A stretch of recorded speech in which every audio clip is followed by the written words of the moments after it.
All right, so I'm back. I'm going to pick up where I left off, building my Twitch API client for part of the Azure Functions application to um, manage notifications when our PowerShell live streamers come online. Um, when I left, I had finished out, or at least as far as I can tell, finished out the subscribe Twitch stream webhook. Um, I need to basically do the same thing with unsubscribe. Um, and I think it's the exact same logic, just with subscribe changed. So I might switch this up a little bit and create two functions that uh, just take in the subscription and iLog and pass those into the one that actually performs this. That'll take in also the option, but I need to double check my code for unsubscribing and just make sure that it is basically the inverse of the original code. Also, during the break, since the notification just went out on Twitter about this, the time stamp that I'm using in the message, which I added, as you may recall, in a previous stream, to address the fact that the tweets, if they're not unique when they go out, will be blocked. At least that's my understanding of what's going on there. You can't send the same tweet in rows, so if I were to start streaming in the morning, no one else streamed all day, and I streamed again at night, the second tweet wouldn't go out because the tweet would be the exact same text. So I had to add a date timestamp in there. And Joel found that a little. He didn't like it because it's got Z at the end to represent, or Z for those of you who don't speak American English. Z at the end of the timestamp to represent that it's in UTC, because it's using ISO 8601 format for the time. And there was some discussion about how to address that, whether we should change what that looks like, because the Z is kind of like, I don't know, contentious, I guess.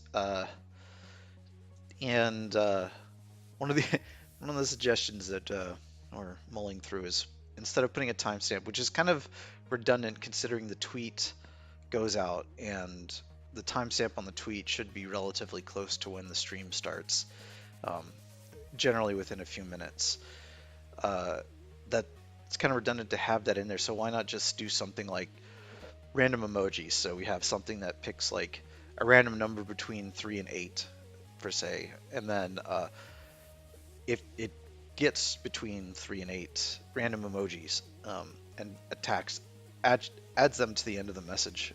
So adds a bit of randomness and a bit of fun.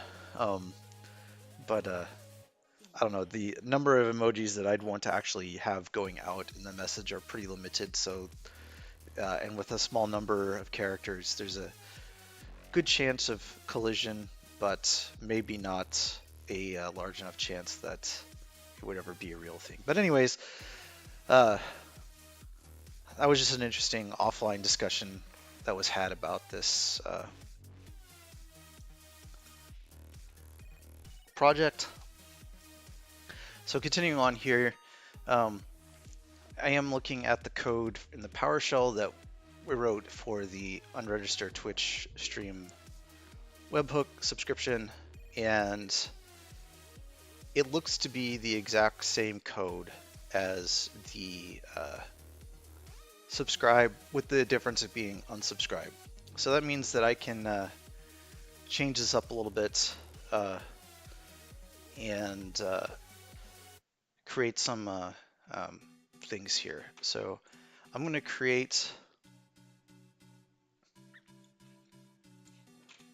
an enum inside this class.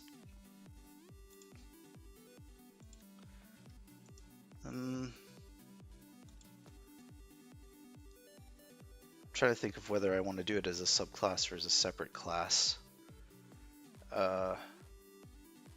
Let's just do it as a subclass. It's not going to be used anywhere else, I don't think.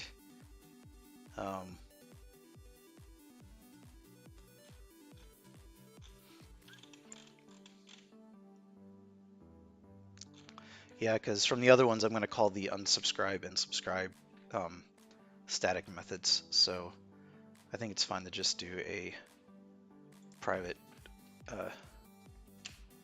subclass.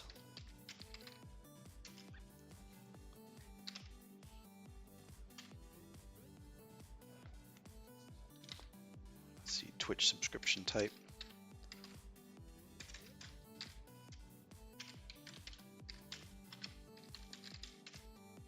Mode, I think, is probably the right way, because I think it calls it hub mode in here. Yeah, it calls it hub mode. So I'm just gonna use that.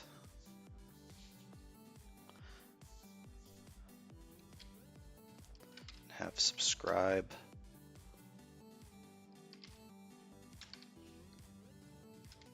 And unsubscribe.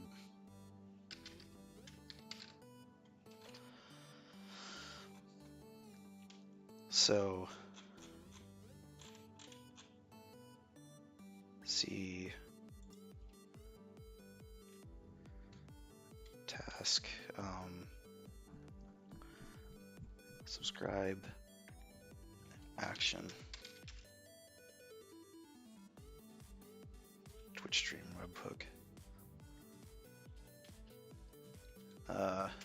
And then this is going to take in a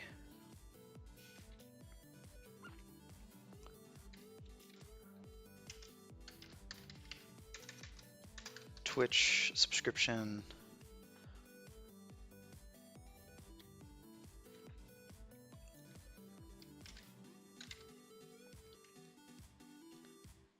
Subscription mode. Yeah, there it is. Mode. I call it subscription mode.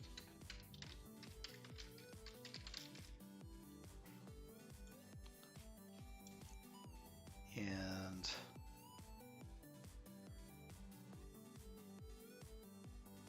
what is this talking about? Inconsistent accessibility parameter type.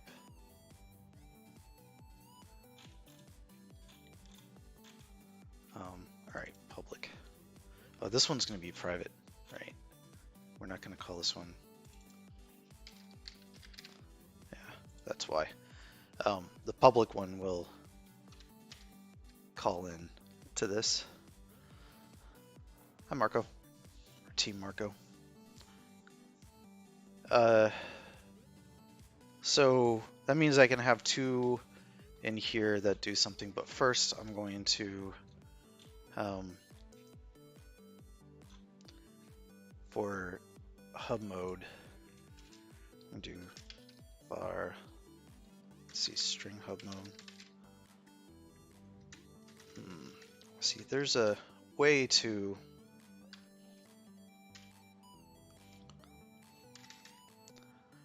see subscription mode. So there is a way on these to get the string. I think toString works, but maybe it doesn't. I have to double check what happens on that on enums.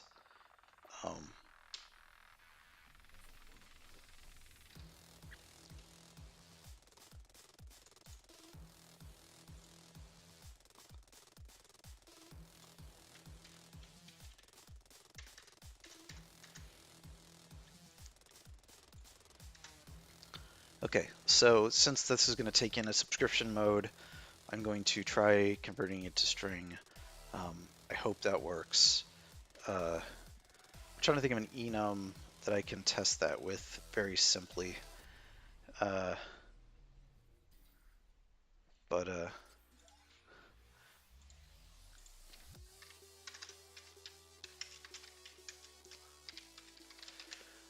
let's just double check what happens when it converts the value of the instance to its equivalent string representation. Only problem is that it also needs to be 2 lower. Okay. All right. I think that would work because this is going to be either subscribe or unsubscribe, and they just need to be all lowercase when I send it. And according to enum.toString, it should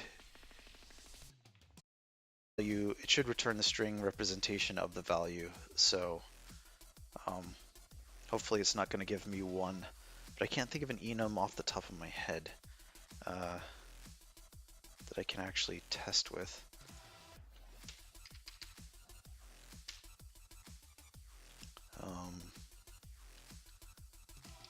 See, there's one that I have in here, HTTP completion option.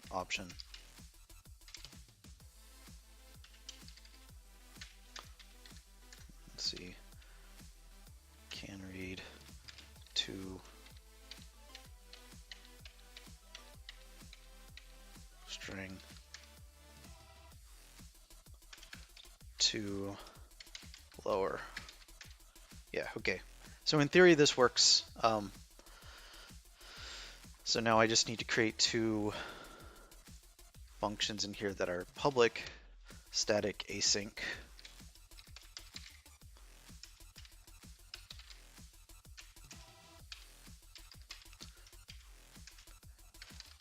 Task, and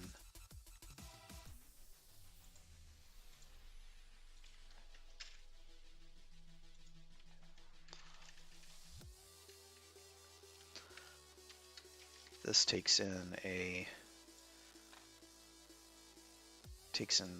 the log and the subscription, but it doesn't take in the mode because we're going to pass that on here. We're going to call await.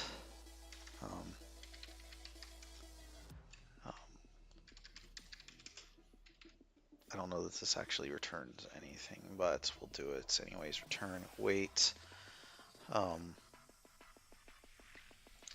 I want to change this from subscribe to subscription action. That's a little more generic.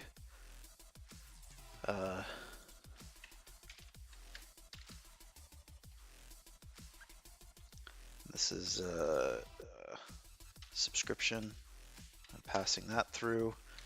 I'm going to do subscription.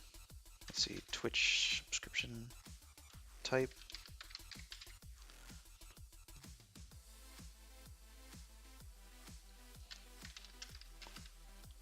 Subscription mode dot subscribe, and pass in the log as well. So that's all that needs to be done there. And same thing for unsubscribe. Send the task, returns a task to be followed by an object expression. I'm just gonna see.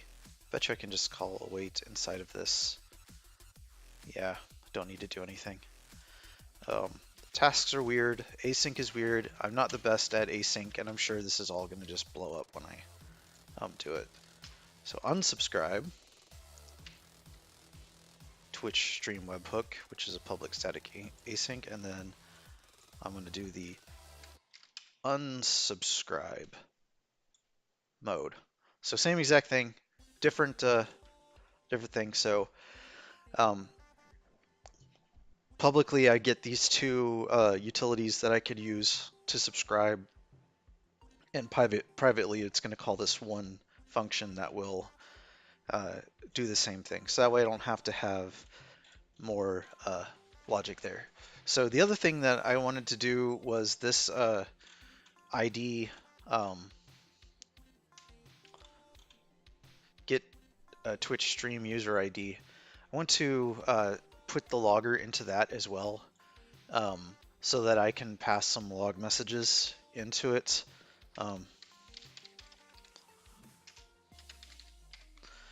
um, so that means that I'll need to update, find all references, go here, update this, and pass in log.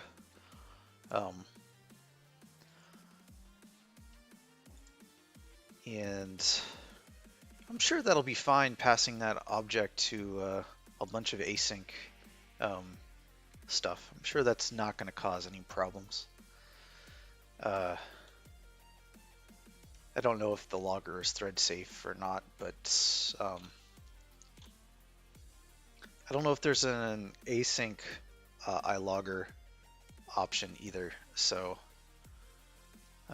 I'd have to take that in at the top level and then pass it all the way through all of these. So that's fine. But what I do want to do is add some logging events to this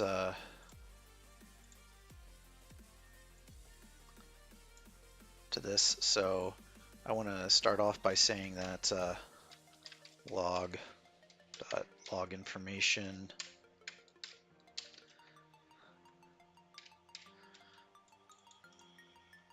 copy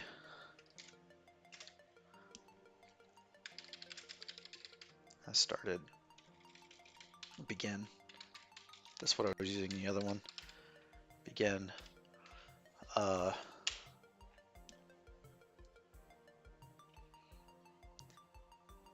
then go to that white space, message await headers, response, wait. So this request URI, I want to go ahead and call out here.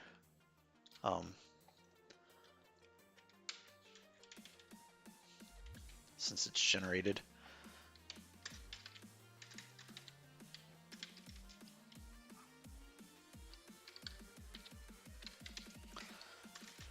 Request URI equals this, and then I can log about it.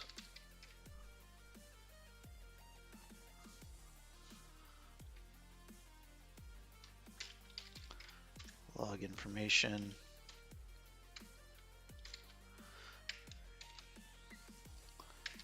Request URI equals,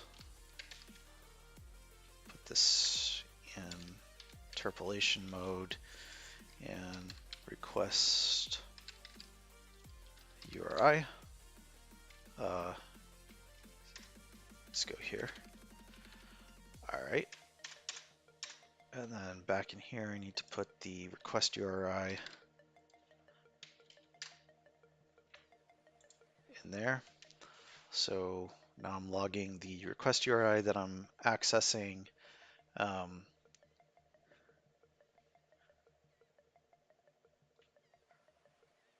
Does some headers to add in there. So log error.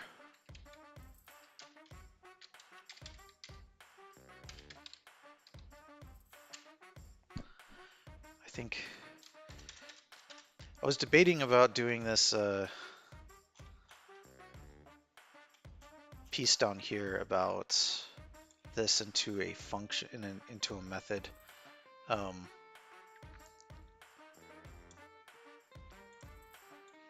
I'm gonna, yeah, let's do that. Let's just do a method down here. So private, I'm not gonna do this. So yeah, I don't want to read the string body in asynchronously because I might need to do something with this. So all I'm going to do is do this success piece is all it's going to do. So it's going to so I'm not going to do this asynchronously. It's going to be private static. It's not going to do anything. It's a void. log HTTP response. Take in an HTTP, so response is an HTTP response message.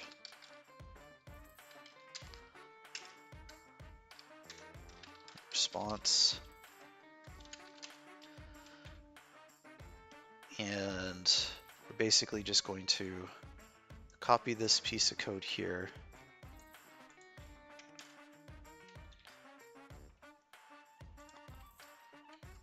I also need to take in the logger.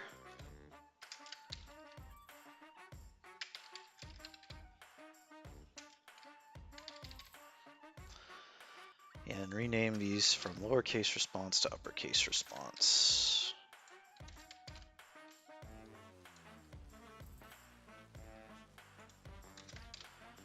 And then up here, I can cut this piece out and do log HTTP response, and log. And do the same thing up here. I'm gonna save on some repeat code.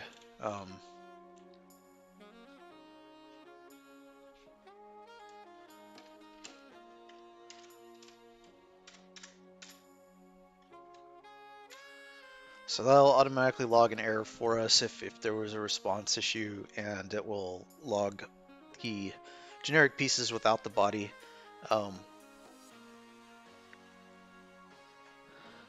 Down here, I can log the response body.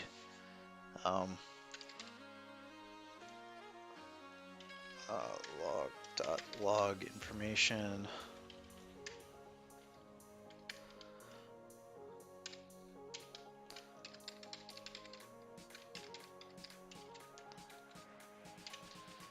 Do this as a separate log operation here. There we go. So I get the raw response body. I can log it from here, and then that should be good. So I get some decent information here. I need to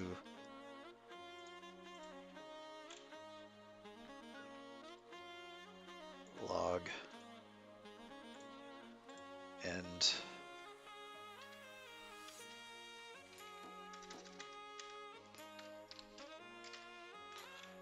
also log end.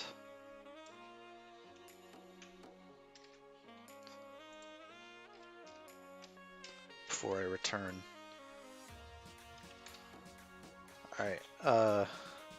Alright, so I got some logging in there that'll help with some troubleshooting later. Because I'm almost certain that this is not going to work properly, but who knows? Maybe I'll get lucky, and first time around, everything will work. I doubt it though. So I'm going to add these begin and end statements into this one as well. It's going to sandwich, because it's going to say, like, for example, this will say that subscribe Twitch stream webhook began, and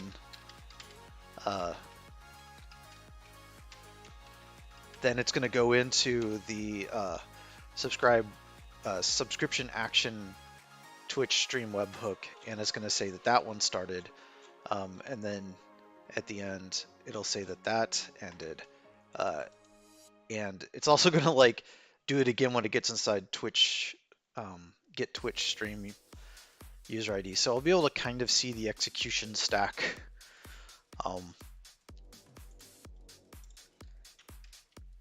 In there. That's the wrong thing. I need to replace this.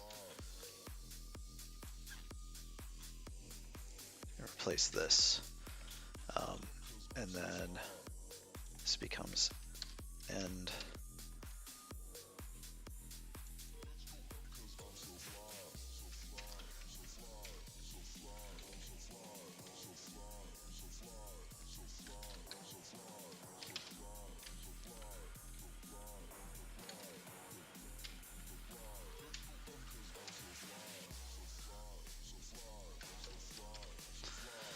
all right, so I've got those sandwiched.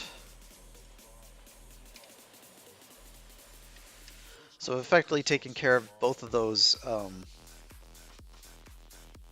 functions. So the remaining function I need to work with is the um, get Twitch stream webhook subscription.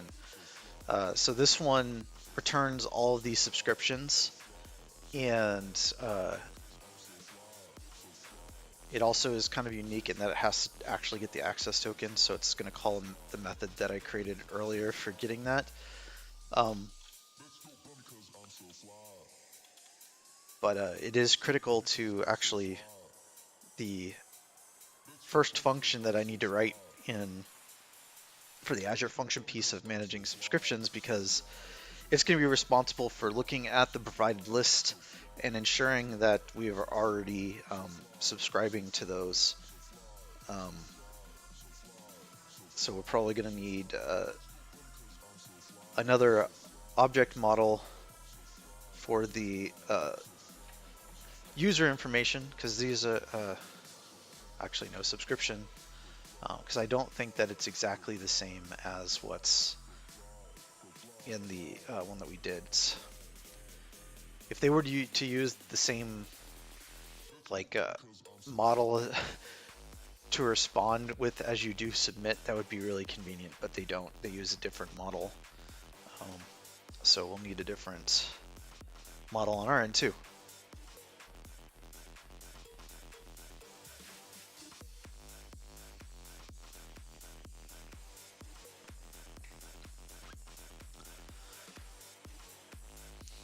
Okay.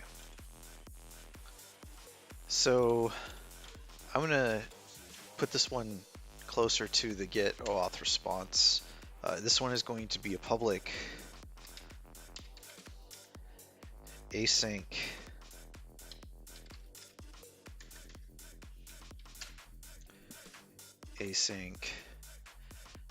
public static async.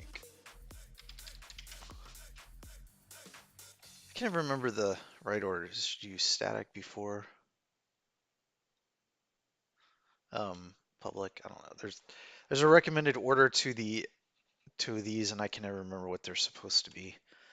Um, this is going to be a task, but it's going to return in array of our model. So we need to flesh out this model first.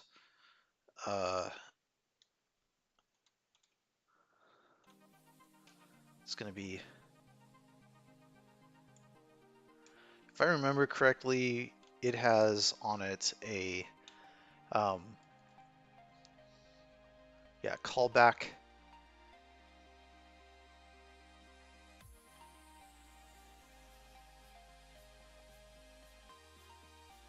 There's a couple of other things. I guess I can call that and just look at that.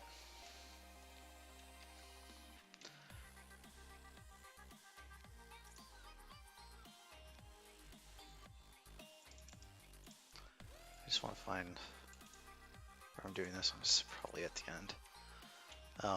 Yeah. Subscriptions. Yeah, let me just, okay. So what do I have on you? If I do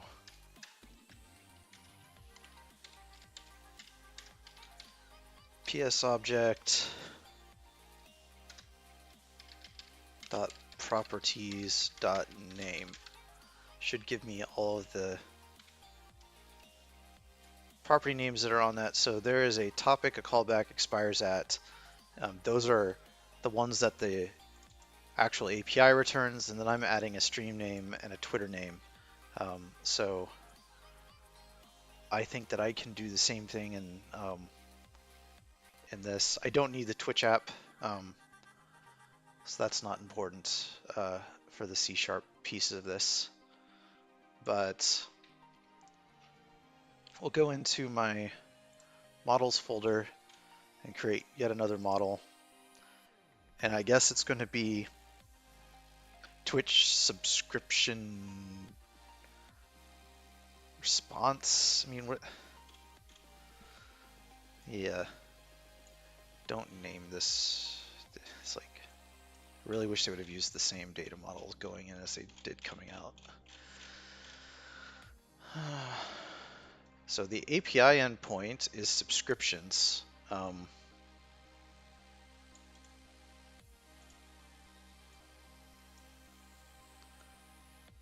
And it doesn't even do a data on it, right? Like, I don't even think it does. Yeah, it does. Oh, God. So I need two models. I need the subscription response data and subscription response is what I'm just going to call it. Or webhook subscription. That sounds like a good one.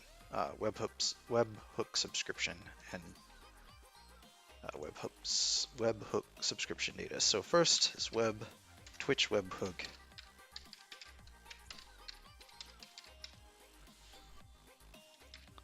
Subscription.cs. This is so annoyingly the same, but slightly different. What's a Twitch Hub subscription versus a webhook subscription?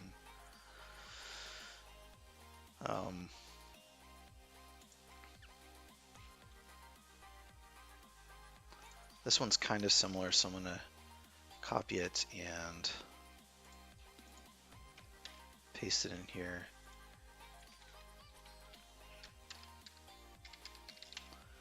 Webhook subscription.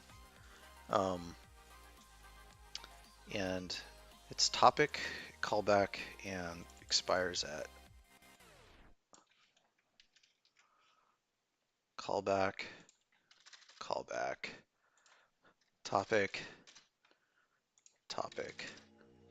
and then expires at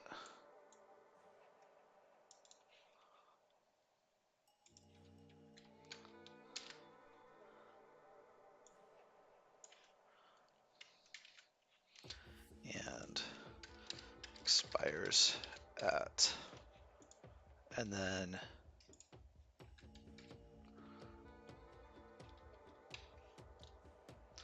I'm also going to add a Twitch subscription on this as just subscription.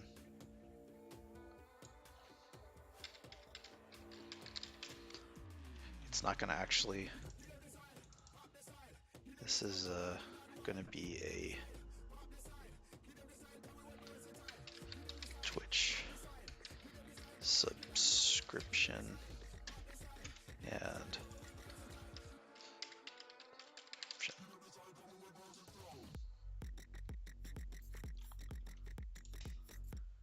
so I'll have to populate that subscription manually. I guess I could do, I really don't want to do that.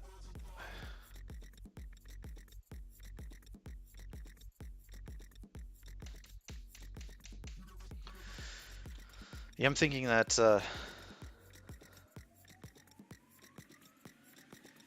I should probably do a getter on this and no setter and have it automatically generate it so that the logic for generating it is off of the callback.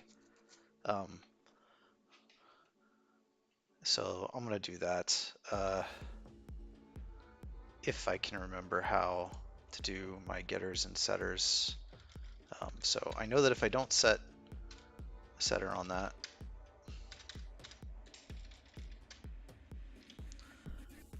but you know what? I'm gonna allow it to set. No, that's kind of stupid. Get makes sense because this is, I need a private subscription on here. because I actually do need a backing one to cache it.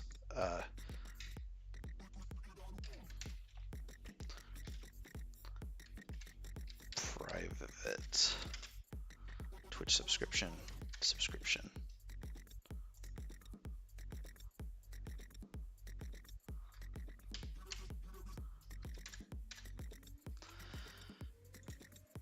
So I get here, and yeah, so this needs to return a new thing. So the code, which I need to move this over to this side to work on it.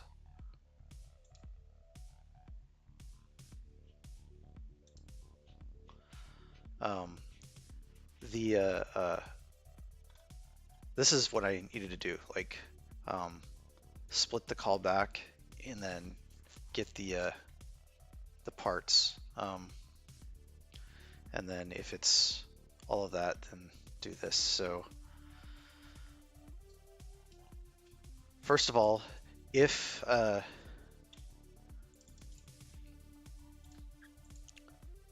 callback is null or empty or white space,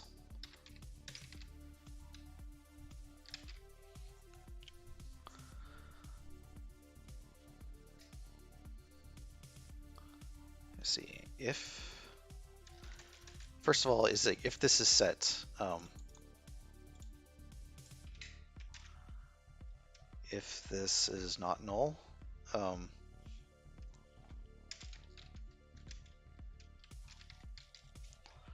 then return subscription.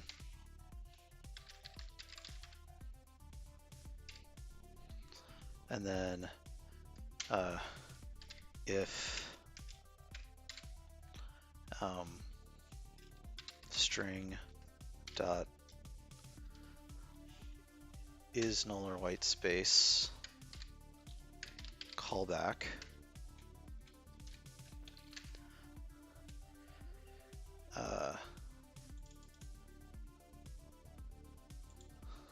subscription equal new Twitch subscription with nothing. And then, because if we have an empty callback, then we have nothing there. I think I might want to just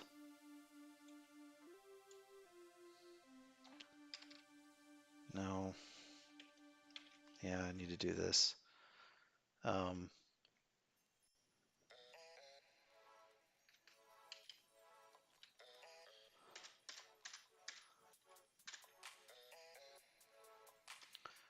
am I doing wrong with this? I can never remember how these getters and setters work. And why am I not getting a... It's because I don't have returns in all the code paths, that's right. Return subscription.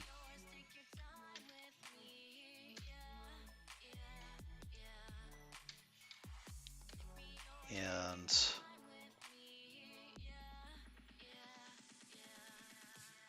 then else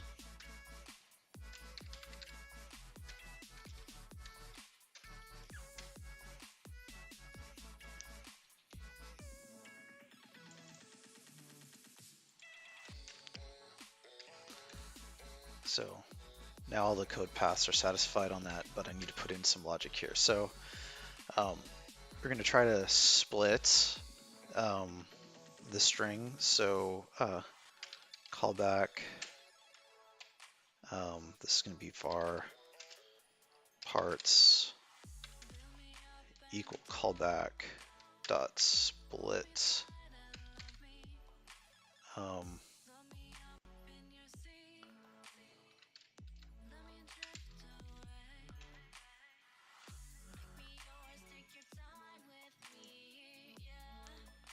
think that's all I need. Yeah. And then if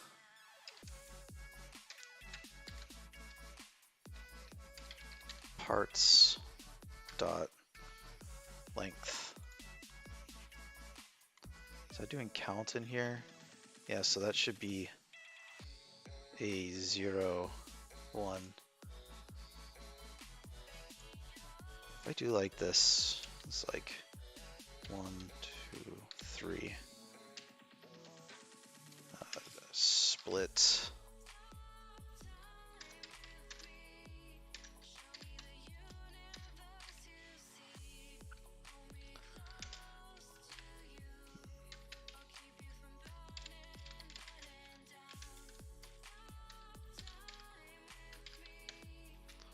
Parts dot length versus count. Length and count are the same. Okay.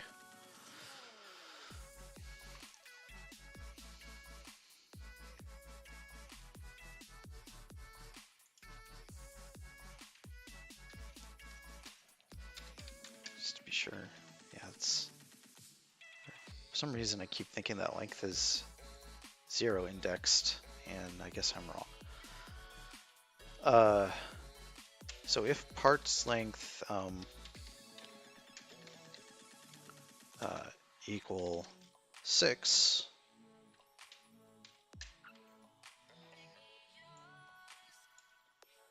oh, I need to create a new.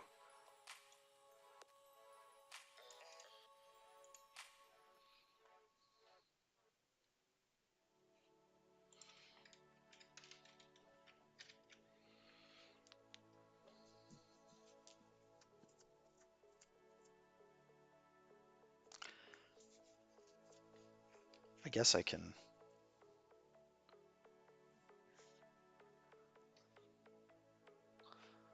I could have done that a little bit smarter, but I'm not going to worry about it.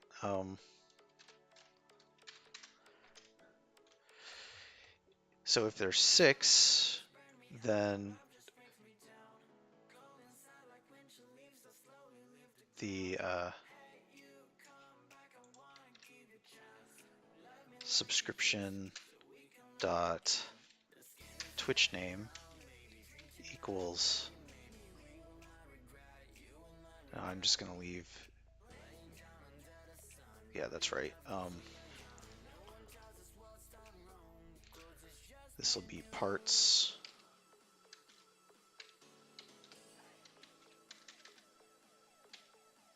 And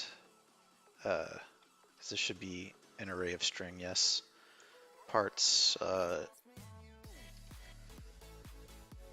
parts.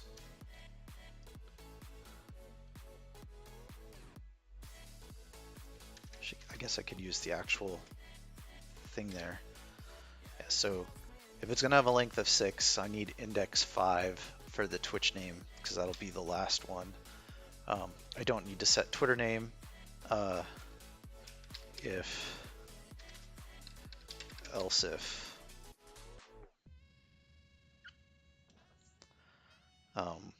parts dot length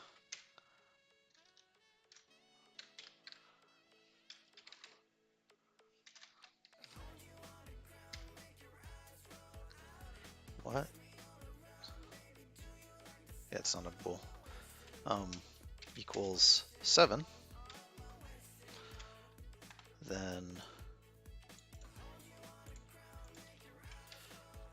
this is going to be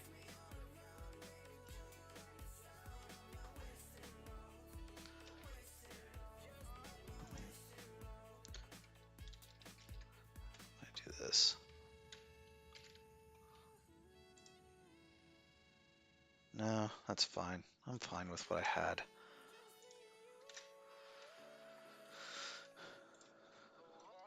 Six, and then 5 will be the Twitter name. Actually, the way around. 5 and 6. This will be Twitter name.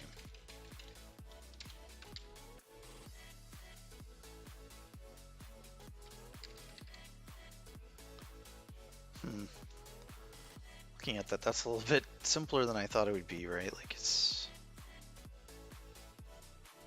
when I was doing the PowerShell, I was using the negative reference, right? So like I needed to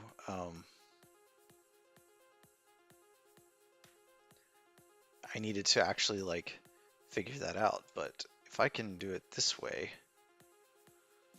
I don't know.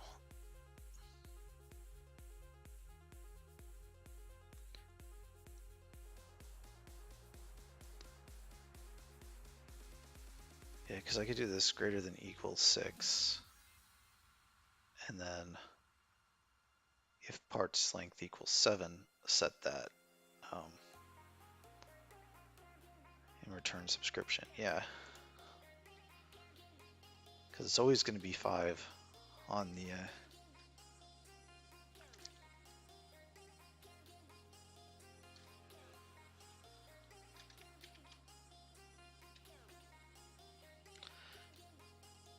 if part length is going to be greater than or equal to 6, set Twitch name equal to parts 5, and if its parts length equals 7, so this is a separate one,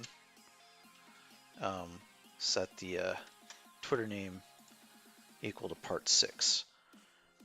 All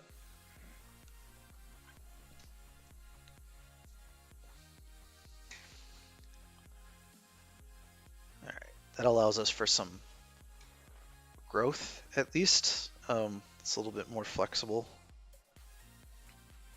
Hopefully that works. And if this like doesn't hit these, then it's just going to get subscription is going to get set to a empty one. All right, so that should be somewhat helpful.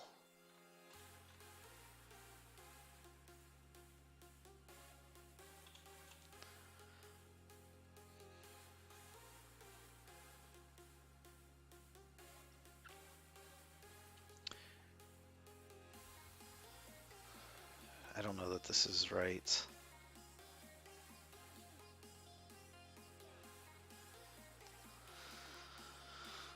I'm trying to cache it, but at the time that it's created, I don't know how JSON, Newtonsoft JSON serializes this, whether it's going to initialize it with the callback being set, or if it like creates a new one and then updates the entries, because if that's the case, then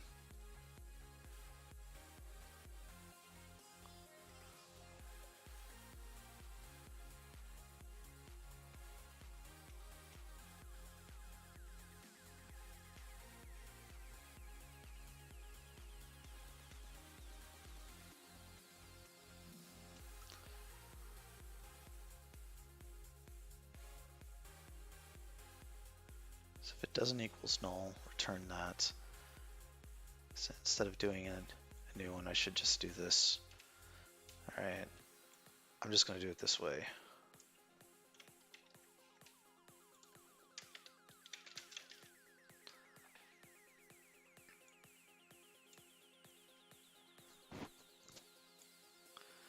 This won't update properly. Otherwise I have to create a new one every single time, but I was wanting to cache it instead of creating a new one every single time. But I don't need to do anything. So like if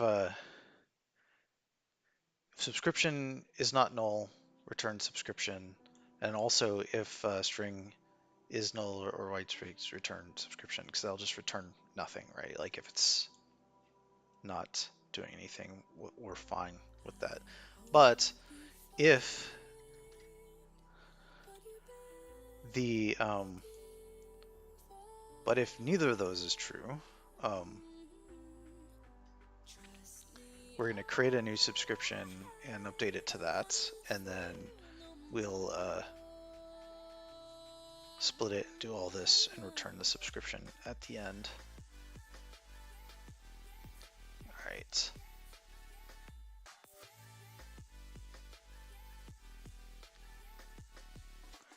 I could make this a little bit smarter, clean up the logic a little bit, but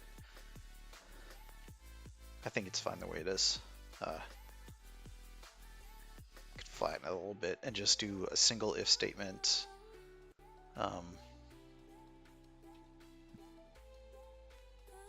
But this makes it a little bit easier to follow probably for most people. Everyone complains about not everyone, but a lot of people complain about my flat coding techniques and breaking out early and all that kind of stuff. They say that it's hard to read and hard to understand. So I won't do that. So it was a lot of work to just get this data model out of the way. Now I also need a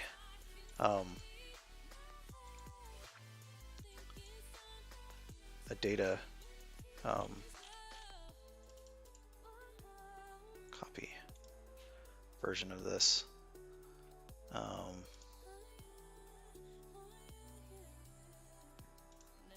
New file, data.cs. Just copy this one.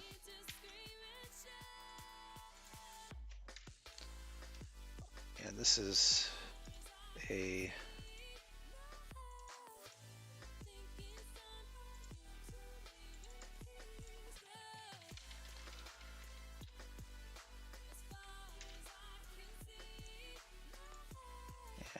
this is that. All right. So again, this returns a data, an object with a data property in it, and inside that is an iList of the Twitch webhook subscription. So good times there. Now we've got our data model figured out and some coolness to it. I can go back to the Twitch client that I'm working on and finish this out. So I'm going to be returning a iList. This is like really fun. An iList of webhook, Twitch webhook subscription.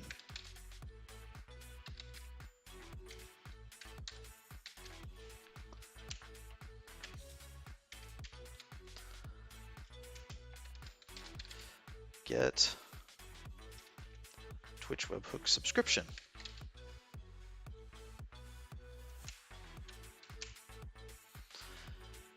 It doesn't need to take in anything because it relies in the original one. It relied on getting the Twitch app data and a first because it does pagination, but I'm not going to worry about pagination just yet. When I start approaching 100 subscriptions, I'll worry about it in the future. Right now, it's just too much coding effort to involve some pagination in here. But I do need to add this endpoint, which is another one.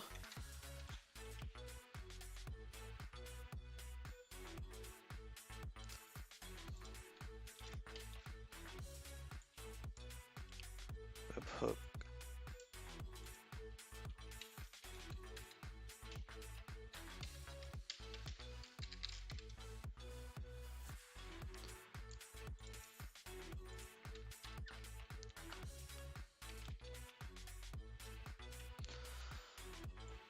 Yep, so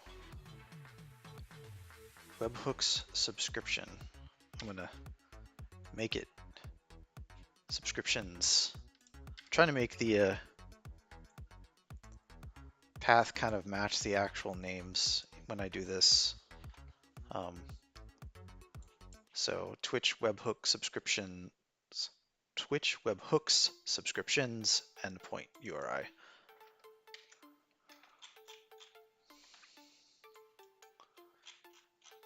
Okay, so down in here, we're going to be doing some of the same stuff.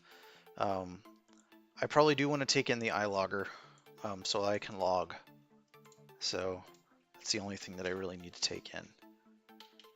And I'm gonna copy some of this other stuff that I was doing here.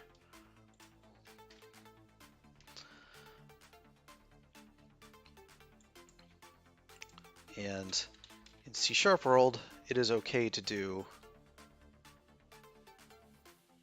these. Technically, they want you to do async on the end of the names of actual async methods. I'll consider it.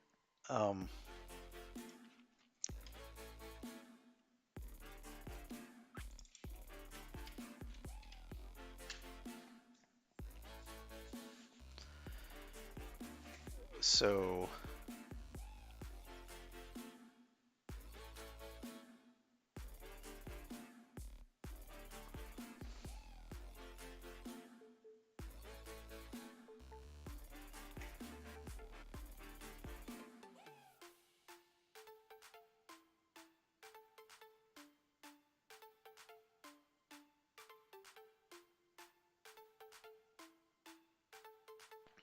I know that I'm going to be setting a request URI and logging it.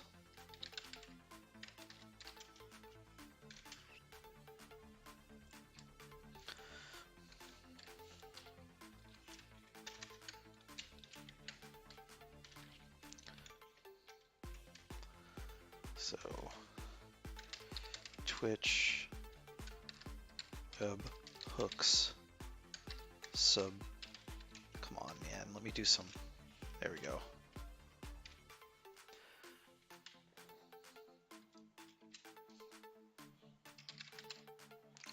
I think the maximum is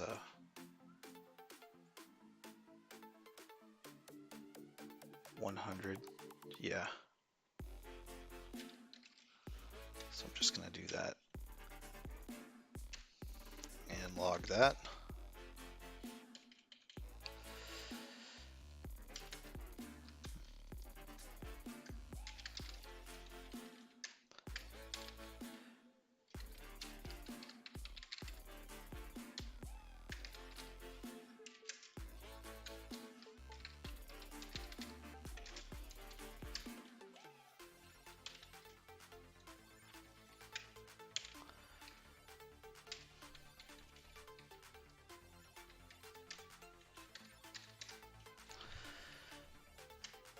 So I also need to get a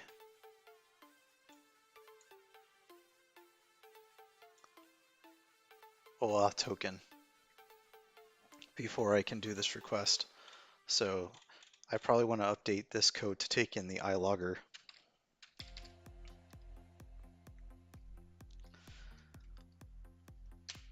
As well. And do some stuff here.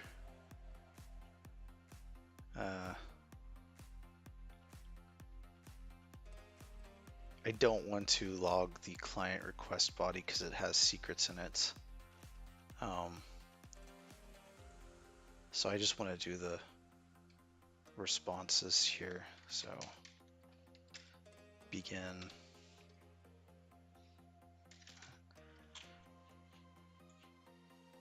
Kind of copy this in here.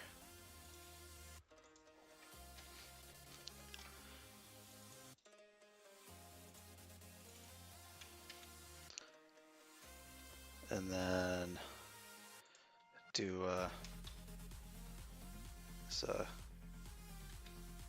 log HTTP response, response, and log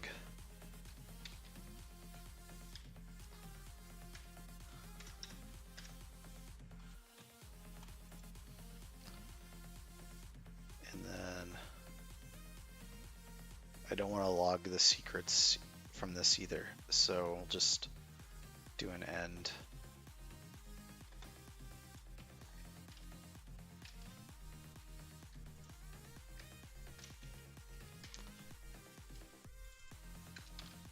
just do it once because it doesn't need to be in both.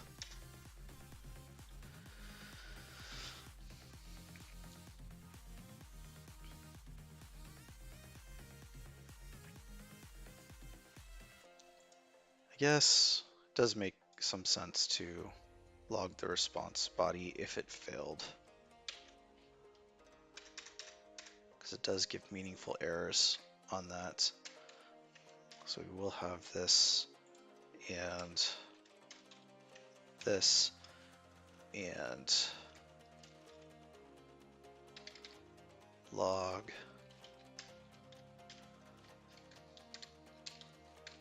response body and then log information.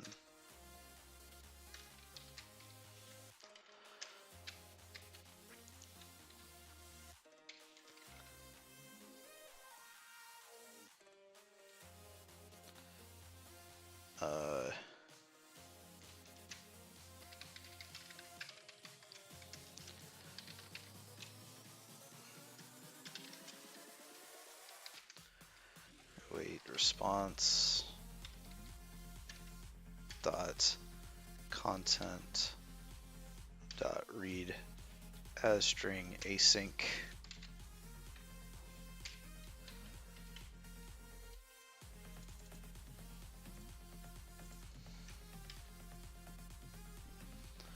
All right.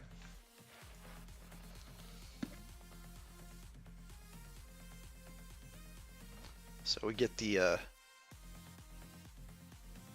failed message already that the response wasn't failed, and then we get the response body. I guess this code is kind of redundant, and I could actually do this up here. Before here, so I have to do it both. Save myself some coding.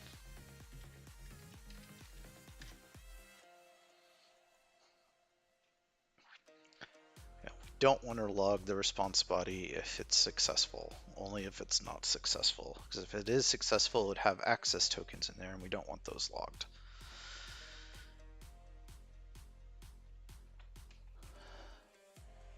All right. So I need to var auth token equal get auth response, pass the logger in. I can await this because it's async. Yep.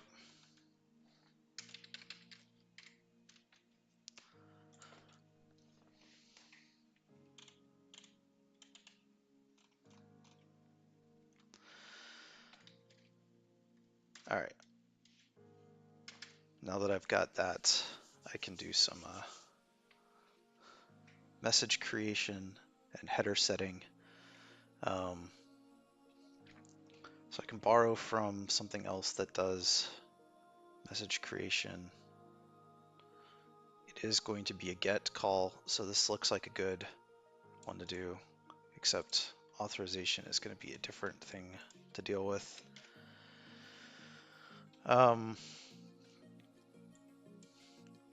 So it is get, request URI is the same. Content type is application JSON.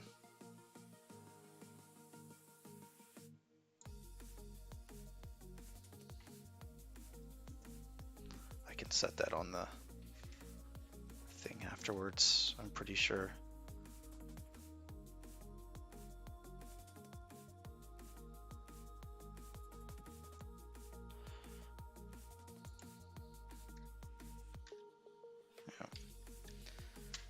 Message dot, actually it doesn't even send anything because it's a get.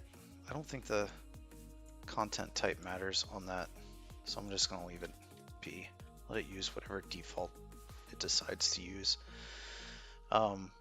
Client header name isn't right though, but I think there is an authorization header on this. Oh.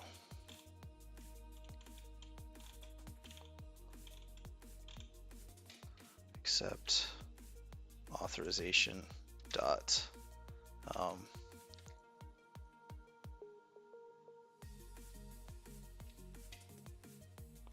what is this? It is a authentication.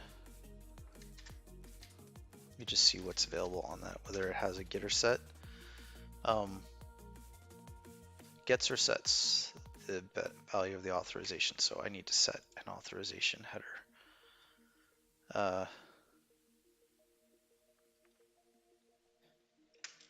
Equals new, and that is type authentication header value.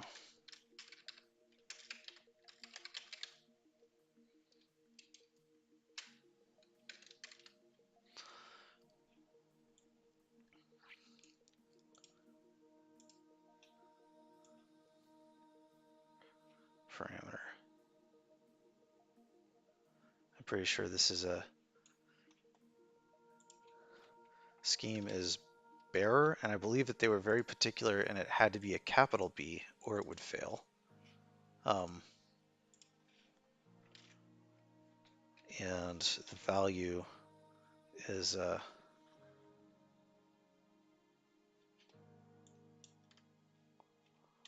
see, parameter.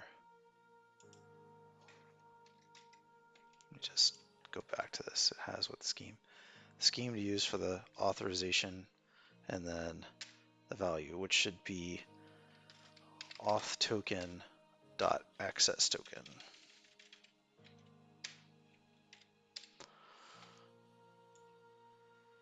All right, so that should set the authorization header for what we need.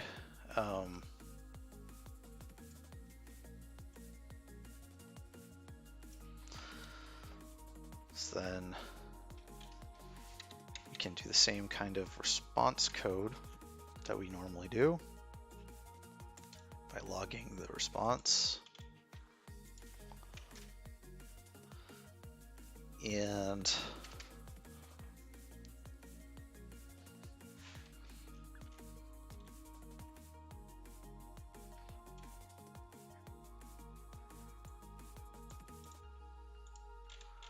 this is the same here.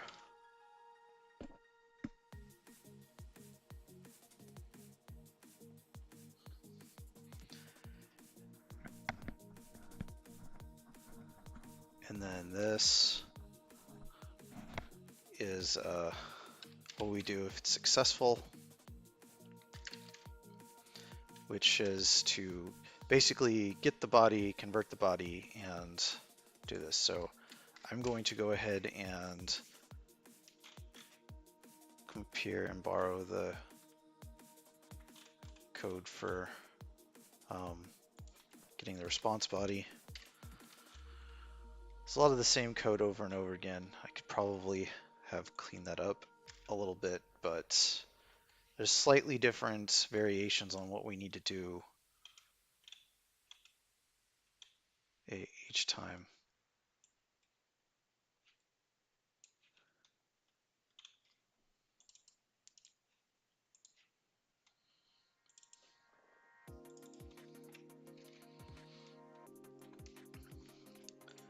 All right, so in this one, I need to actually deserialize the body as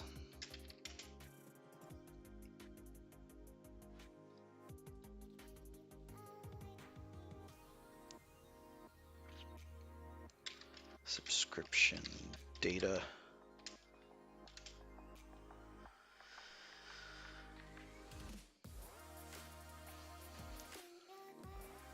And this is going to be JSON convert dot deserialize object of type Twitch, a webhook subscription data.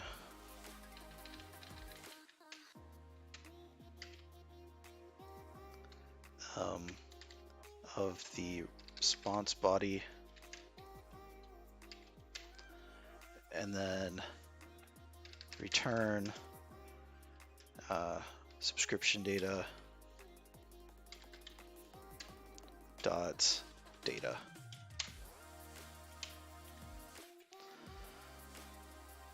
Ooh, misspelled there. Okay. So, in theory, that's all of the stuff that I need for the Twitch client to do right now. It's not a whole lot. Being facetious there, it's quite a bit. But its functions are really to get an OAuth token, to get the current subscriptions that we have, to get a stream user ID from a stream name, and then to get a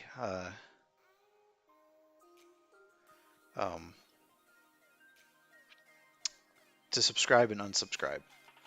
And then there's a couple of helper functions in there. So that's all good. Problems in here. I need to close all of these.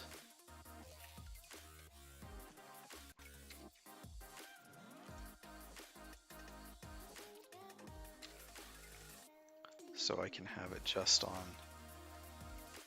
problems.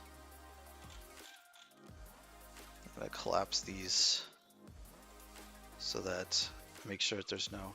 So it's not detecting any issues in the Twitch client file. That's good. I don't see any squigglies. I think that I have done all the things that I said I wanted to do in here, so I think that I can close out this for now and move on to some more fun stuff and less repetitive, boring work. So the new function that I'm working on is this Twitch subscription registration. And what it takes is, I'm going to close this out if I can get some things out of the way. All right, close this out too. Yeah, don't save. I know that I've made changes all over the place in that. Close the example usage. All right, so that was all the work that I had to do, background work, before I could actually start on the functions that I want to write. The good news is that writing these functions should be relatively simple now that I've got the background stuff. I probably could have created another utility for this one, but so the purpose of this one is to really get the current subscriptions and compare it against the list of subscriptions we have, and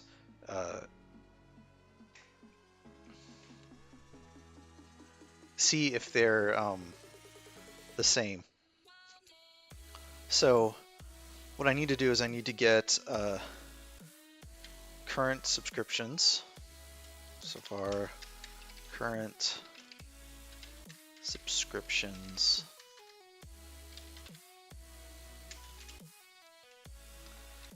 Await. Oh, I need to add my new. Actually, no, it should work. The name of that class is the Twitch client. So Twitch client dot. There we go. I need to pass in the logger.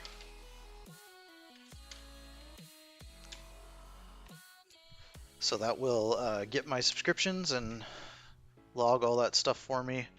Then what I need to do is some fun stuff. I'm going to add system.link in here.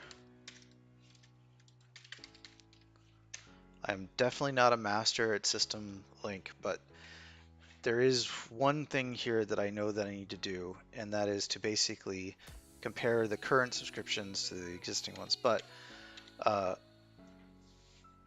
I want to. I don't trust this list the way it is, so I'm going to get the um, Twitch names from the currents and the ones that supplied, and then check against that. Uh, that's my idea. So what I do want to do for each of these is in the I want to create a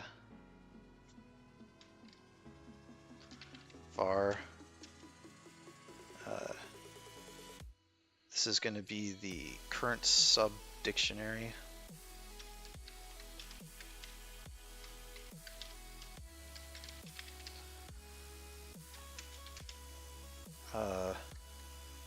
This is going to be a dictionary of string current subscription.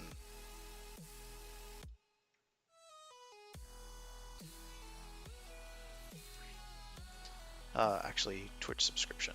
That's right. Because this should be an iList of Twitch webhook subscription. So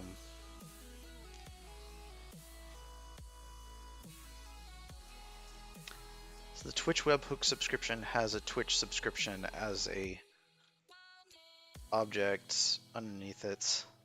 So I'm going to go ahead and just do that. And because I'm going to have to do a for each loop to populate this new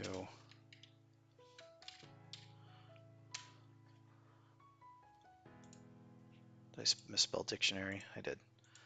So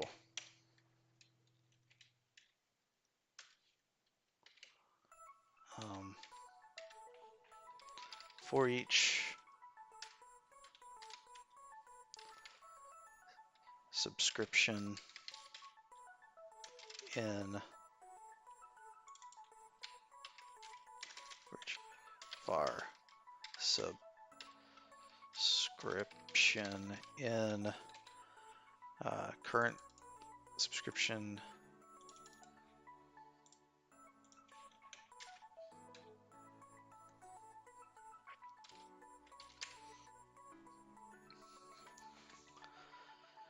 when it basically creates one that has some information in it. So I'm going to do current dictionary dot add, and this is going to be subscription dot subscription dot Twitch name, and then subscription dot subscription.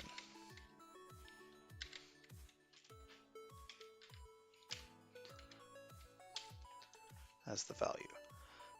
So basically I'm just going to populate a dictionary with that, and there's a good reason for that.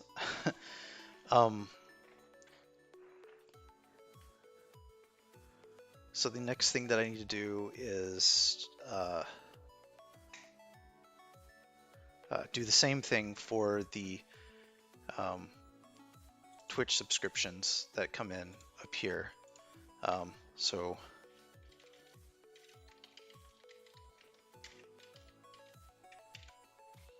this is requested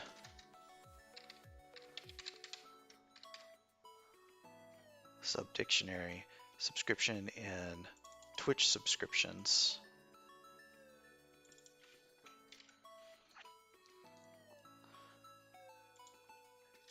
It's going to be by subscription dot Twitch name, and we're just going to put the subscription in there because there's no sub item. All right. So what we get out of this is two dictionaries where the Twitch name is the key and the subscription is the uh, value, and that subscription has its Twitch name and its Twitter name. So what I need to do is I need to do some accept operations on that. So var um, missing equals, let me see, I did some pre-work on this, and there's probably some easier ways to do this, but I'm going to just use link.enumerable. This is a name link. We'll try just link.enumerable, see how that works. Nope. Enumerable. No.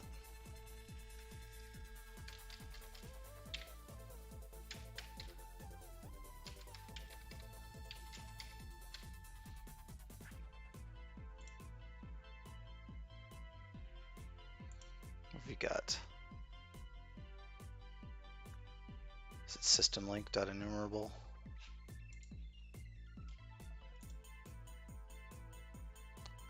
This gives me nothing on that.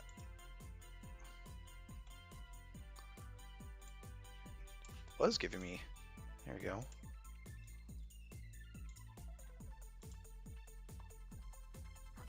No. So there's a, here we go, it's right there. Dot accept. Okay, can I not just do enumerable dot accept? Does that work? Okay. All right, so missing is the ones to add, and that should be the expected versus the actual. So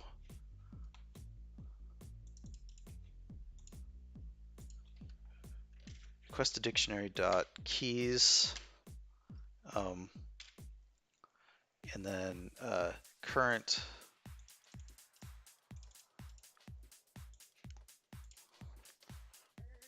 dot keys, and then this should be string compare dot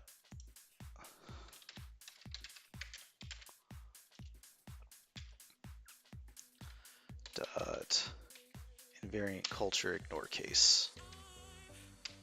I'm always unsure which string compare to use for all of these, so I always err on the side of invariant culture ignore case, just in case.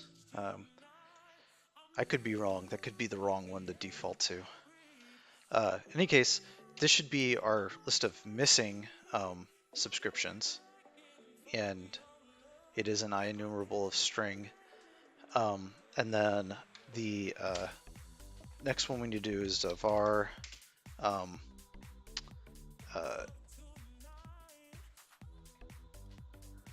extra. And this is the opposite way. So we take this and just switch around the order of the keys.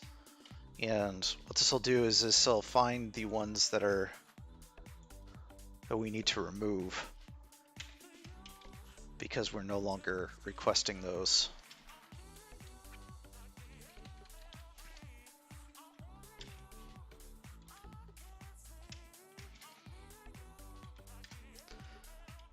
Yep.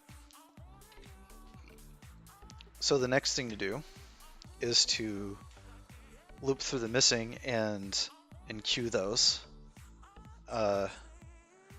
So I could probably just do this and do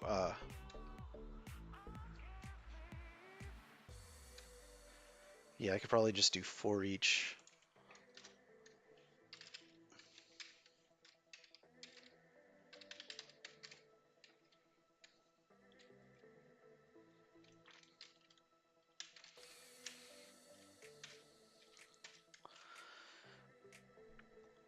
And for this, the missing ones we need to add, so they're going to go into the new subscriptions queue dot add async.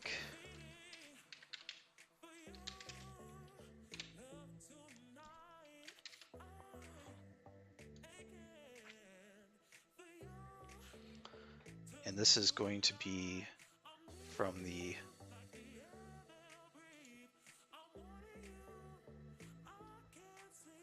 I've got this backwards here. It's request a dictionary. So request a dictionary.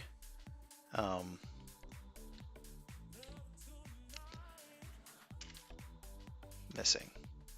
Yeah, because this should be a string. Yep.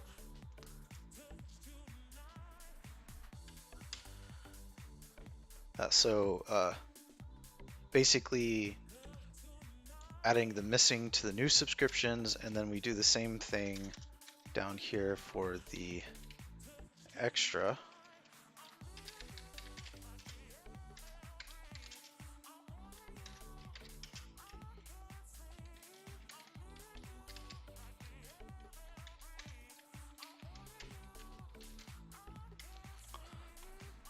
And wait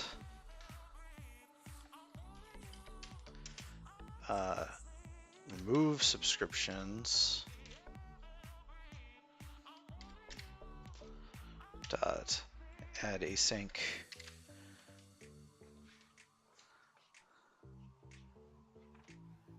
current subscriptions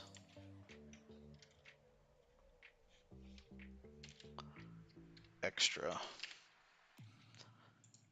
So the whole reason for creating those dictionaries out of those was to have the keys as easy collections to perform the accept on. And so the accept basically finds the ones that are in the second list that are not in the first list and marks those out. So if we're requesting ones and they're not in the current, God, I hope I have this right. Expected and actual. Expected would be my ones that I'm submitting, and actual would be the ones that I get from the server. It's the way that I was planning this out. So doing expected, let me just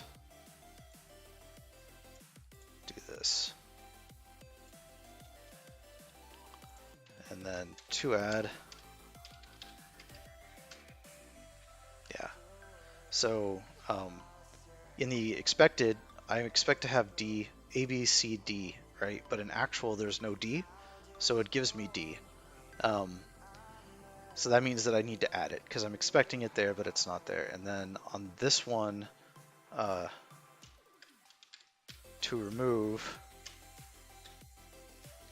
is ENF because there's an ENF defined on the server, so to speak, but we don't have it in our expected list, so that means that we need to get rid of it. And the idea is that we queue these up to their respective queues, and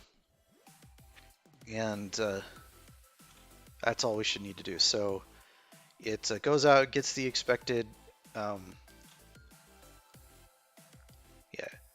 goes out and gets the current subscriptions from the server, creates a dictionary with the Twitch name and the subscription in it from those, and then takes the creates a requested dictionary from the Twitch subscriptions, which are passed in to the Azure function. So what that would look like is I would have a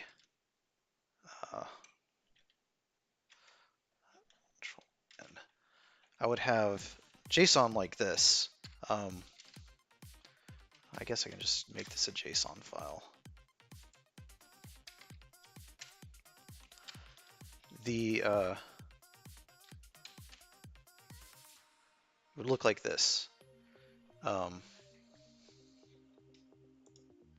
just double check. Yeah, it's an I list of these. So it would be like this. There'd be a Twitch name, Marky Kraus, and Twitter name,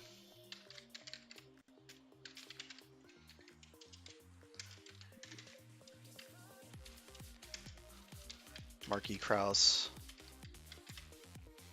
and then there'd be just a list of these of,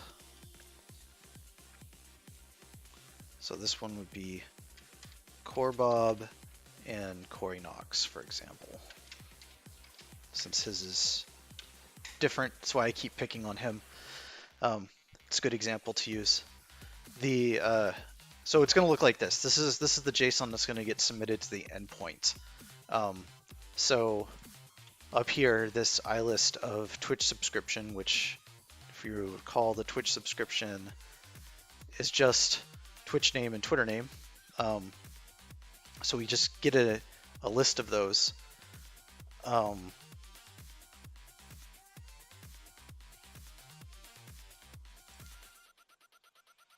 I'm turning those into a dictionary called the the requested dictionary. So I'm looping through those and getting those and creating a dictionary with the Twitch name and all this kind of stuff.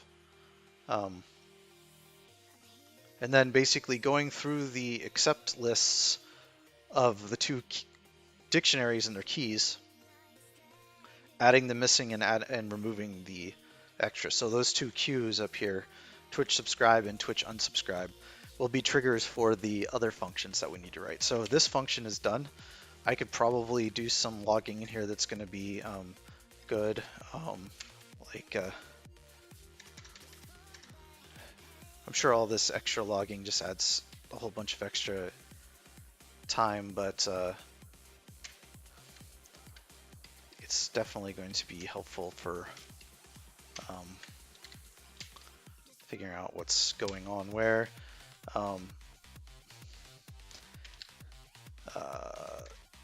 Create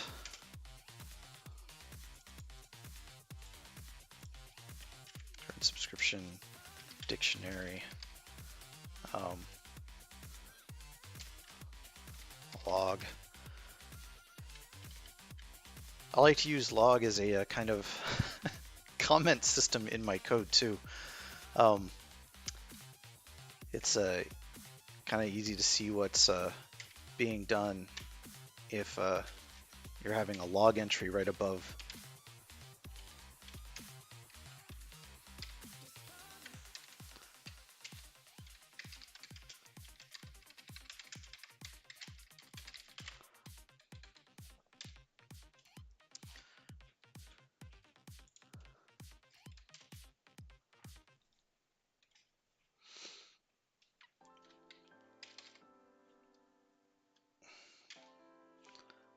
Log information.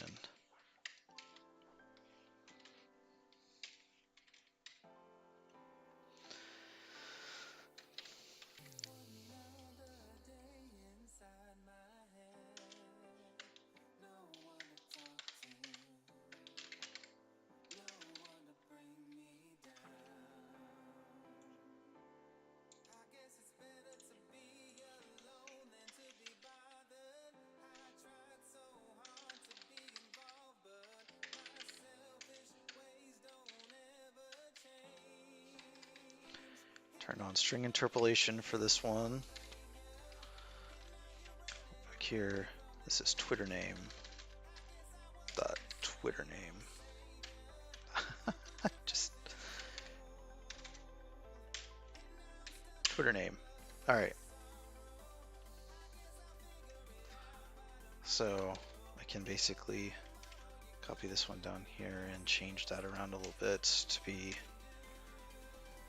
subscription dot Twitch name and subscription dot Twitter name.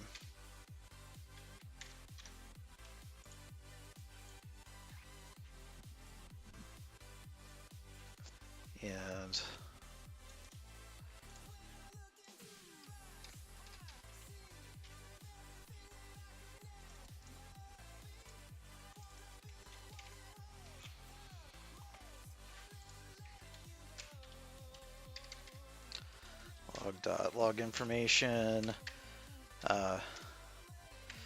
find missing subscriptions to add.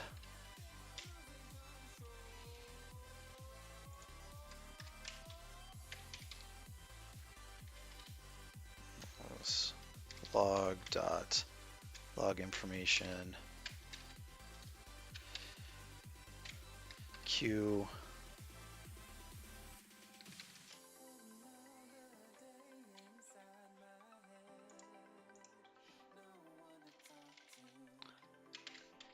add queue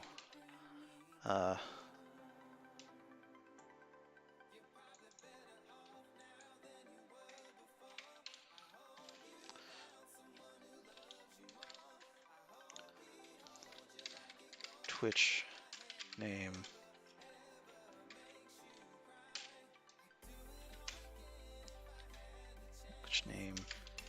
Twitter name.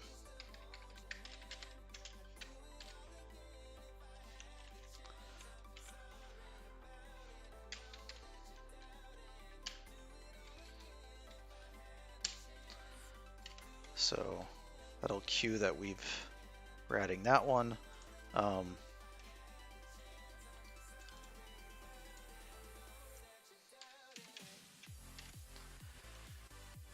Find extra subscriptions to remove. And then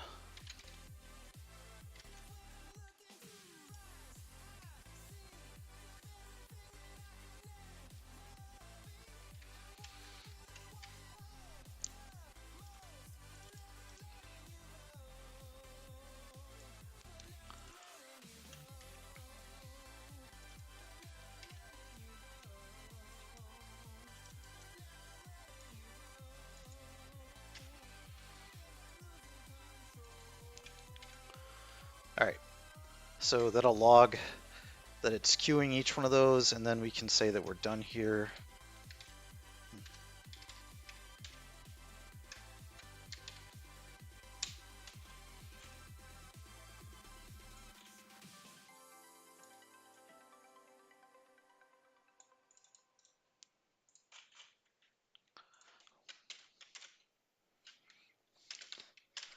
All right, so that function is now got some logging into it, some diagnostic stuff going on there, so that's all good for us. Now we can create the next function.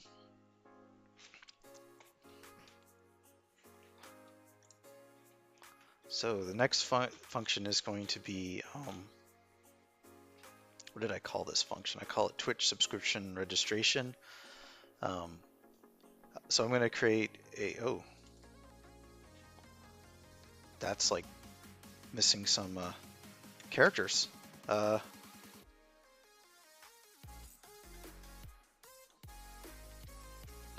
Needs to be Twitch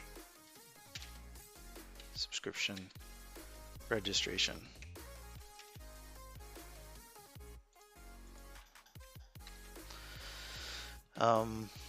I need to fix the file name.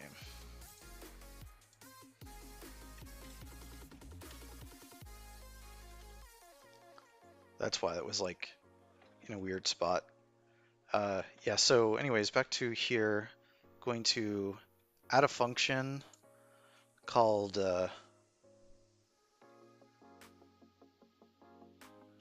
Twitch subscription add. So first I need to browse to folder. I'm adding these in the functions folder here. It's going to complain that it's not a thing. Skip initialization for now. It is a queue trigger.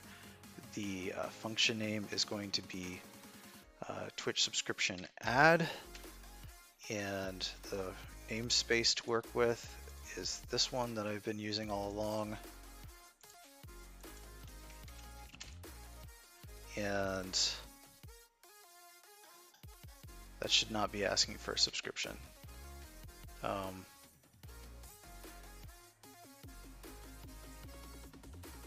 Did not ask for a subscription before.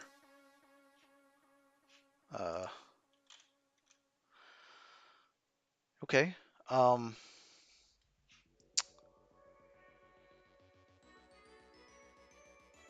Yeah, create function, browse, uh,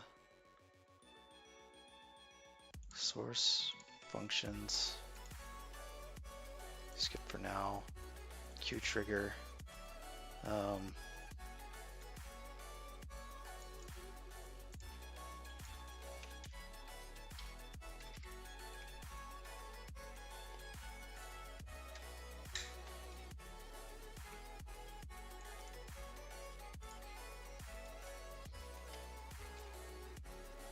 that's weird. Why are you asking for a subscription? No, I must be selecting the wrong option when it says to initialize. Uh,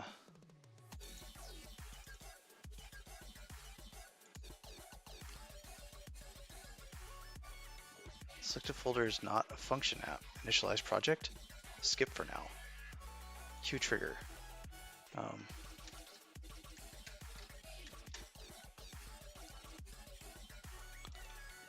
Gonna give this one last try before I do some file copy paste.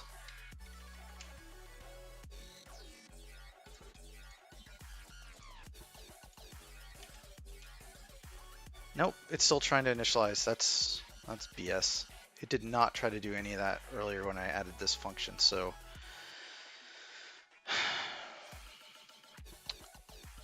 I'll just copy one of my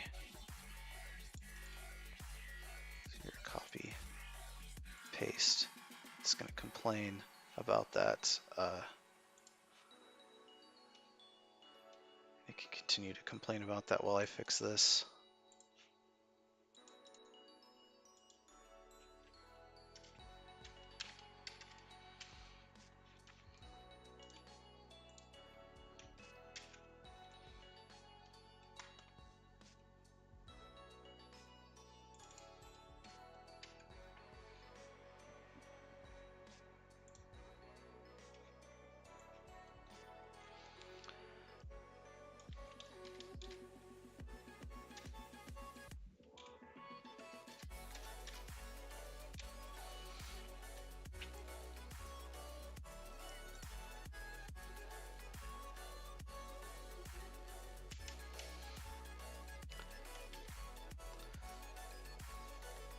All right.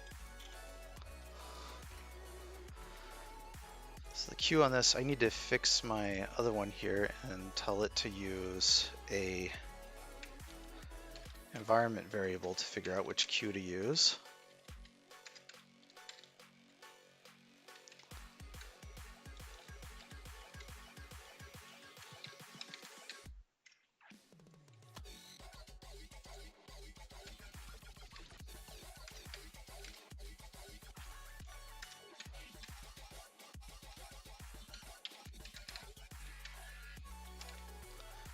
All right.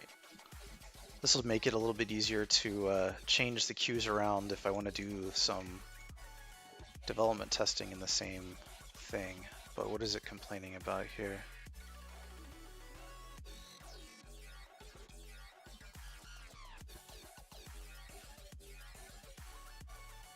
What is it complaining about? There's no other Twitch subscription registration.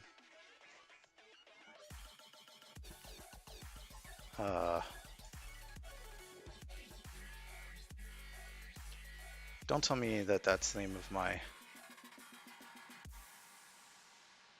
No, there should not be a Twitch subscription.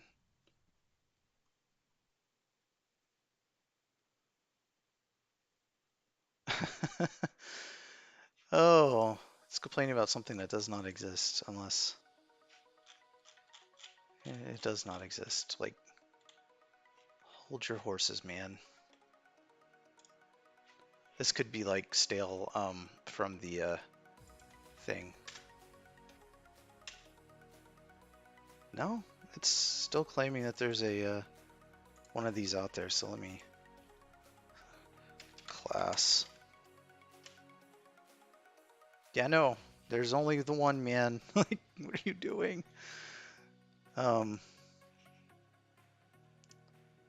Okay.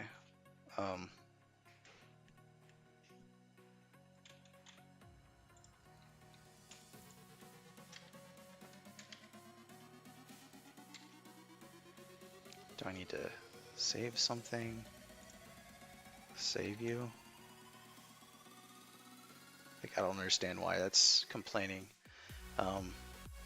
It should not be complaining. Like in here, it should be complaining that I've got some things that aren't being used, so I can get rid of some of this.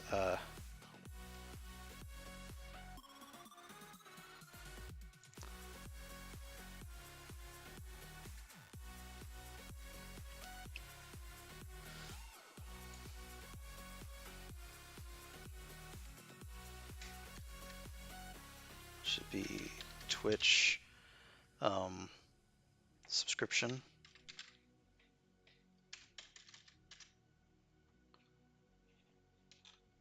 I need to add my models in here. Need more models, man. The world could use more models. Let's import stuff. This is not accurate for this one. Twitch subscription, and I want an, yeah, that's right.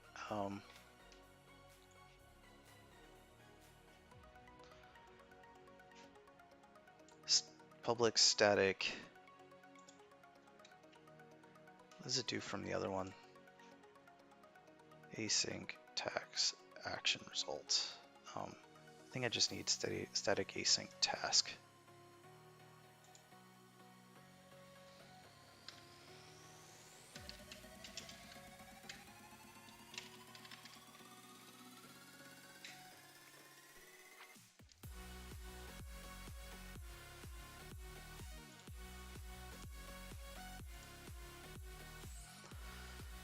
All right. I'm going to just go ahead and kill everything inside of this function here. I'm not going to need this.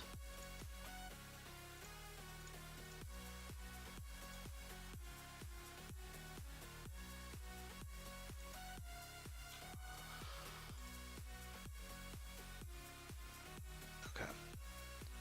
So that's good.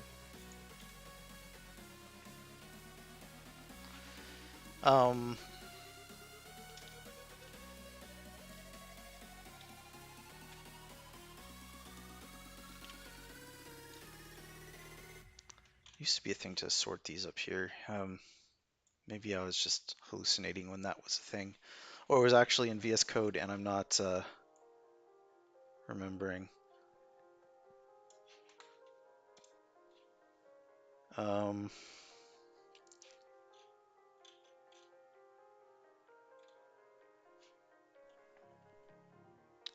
right. Is it still complaining about that other file? It is. Like, so what I'm gonna do is I'm gonna try restarting this, unless I accidentally like copy paste it, but it's the only place it's there.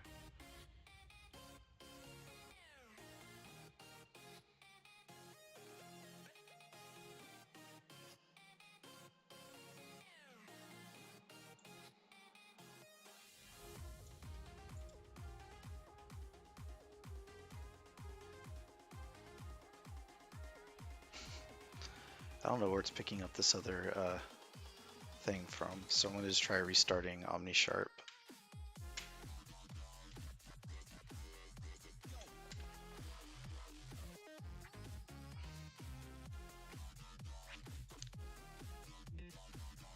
So definitely can't have that freaking out while I'm trying to code. It makes it immensely difficult to code when you've got fake errors, because what's it complaining about here? No, it doesn't. Oh, come on, man. It's complaining about things that are not true. There's no other subscription ad. There's no other class called subscription ad. What are you doing? Like if I find this, should be the only. Yeah, it's only in this file. Um,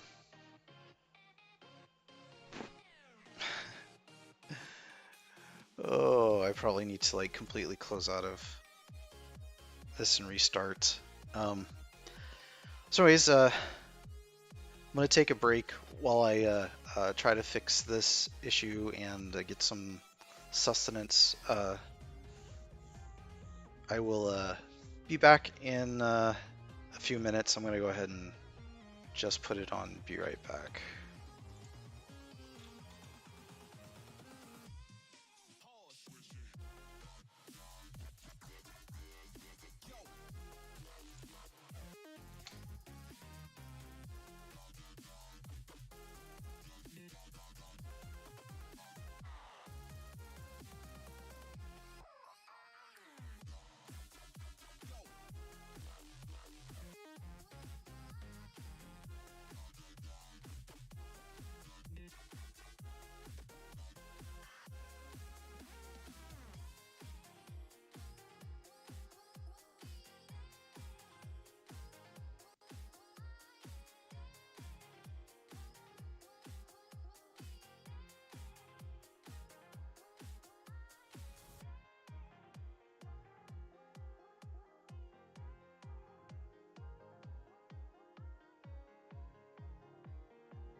Okay, so while I was away, I went ahead and closed out of VS Code, deleted all the obj and bin folders, and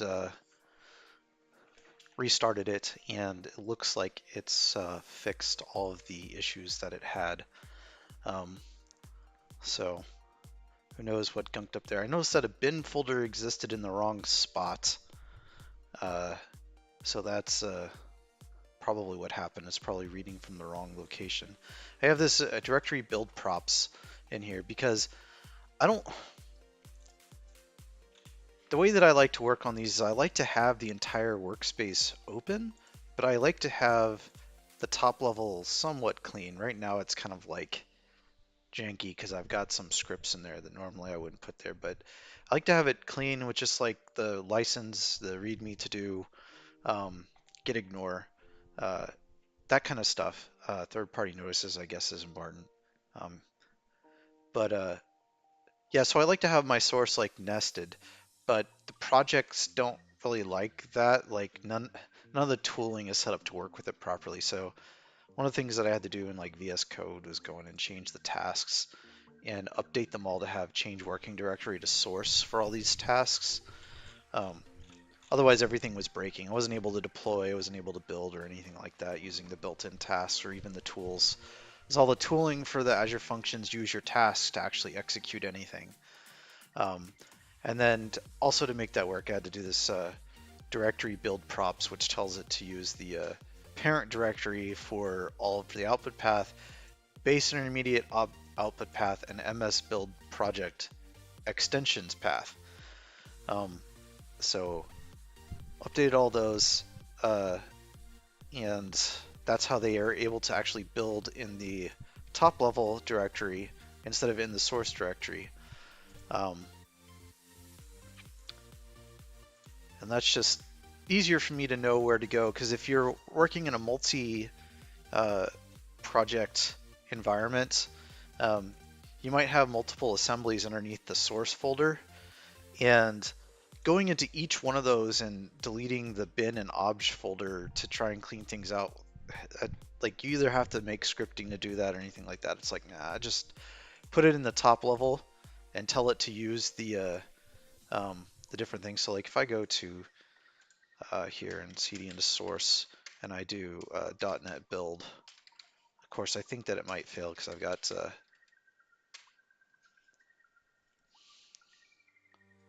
no, seems to have worked.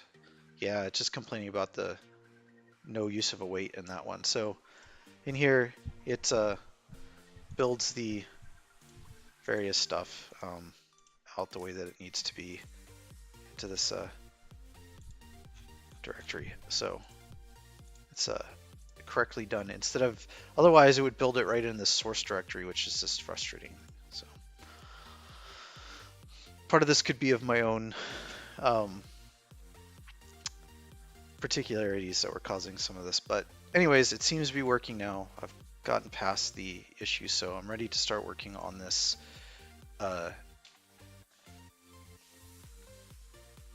other function. So this function is a queue trigger that comes off of the Twitter notifications queue, which I need to document and readme. But the I'm gonna.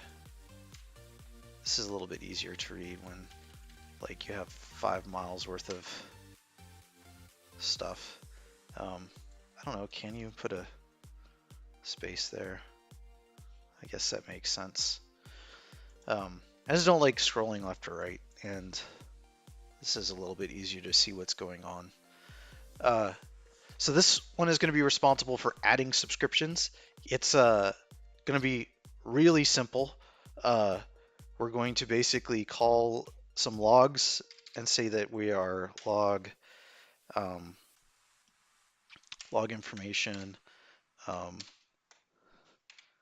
beginning this function, and then we're going to log that we are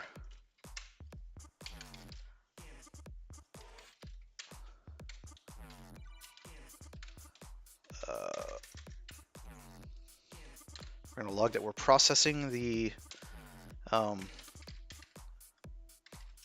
subscription that was passed in, which is going to be Twitch name and Twitter name.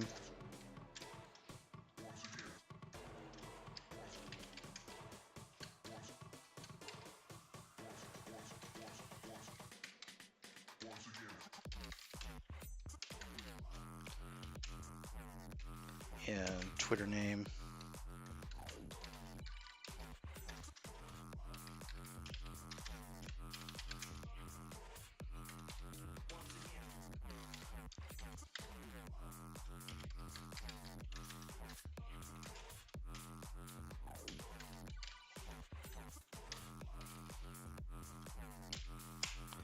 And then we await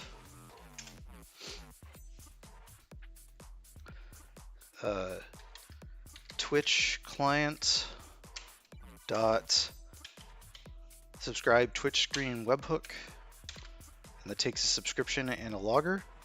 So we pass in subscription and log, and then we log that we're done.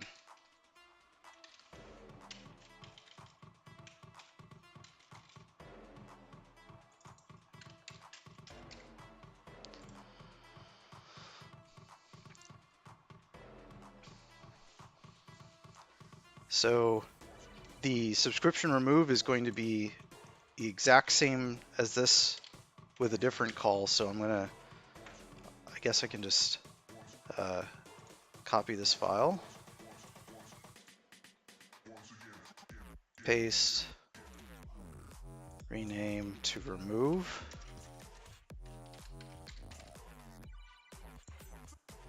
Rename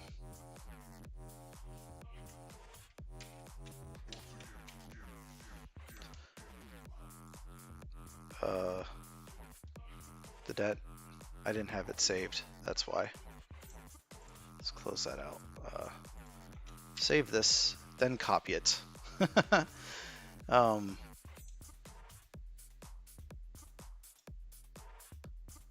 Delete this.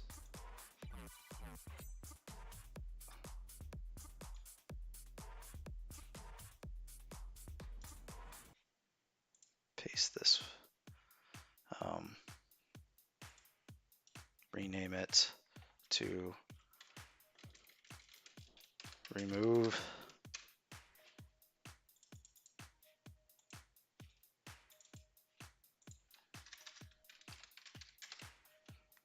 Replace these and change this to unsubscribe.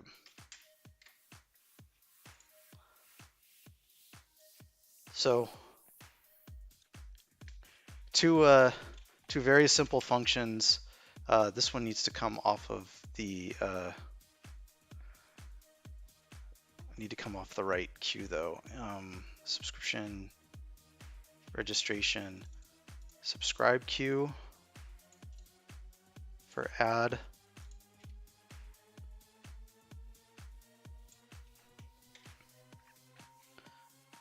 And the unsubscribe queue for remove.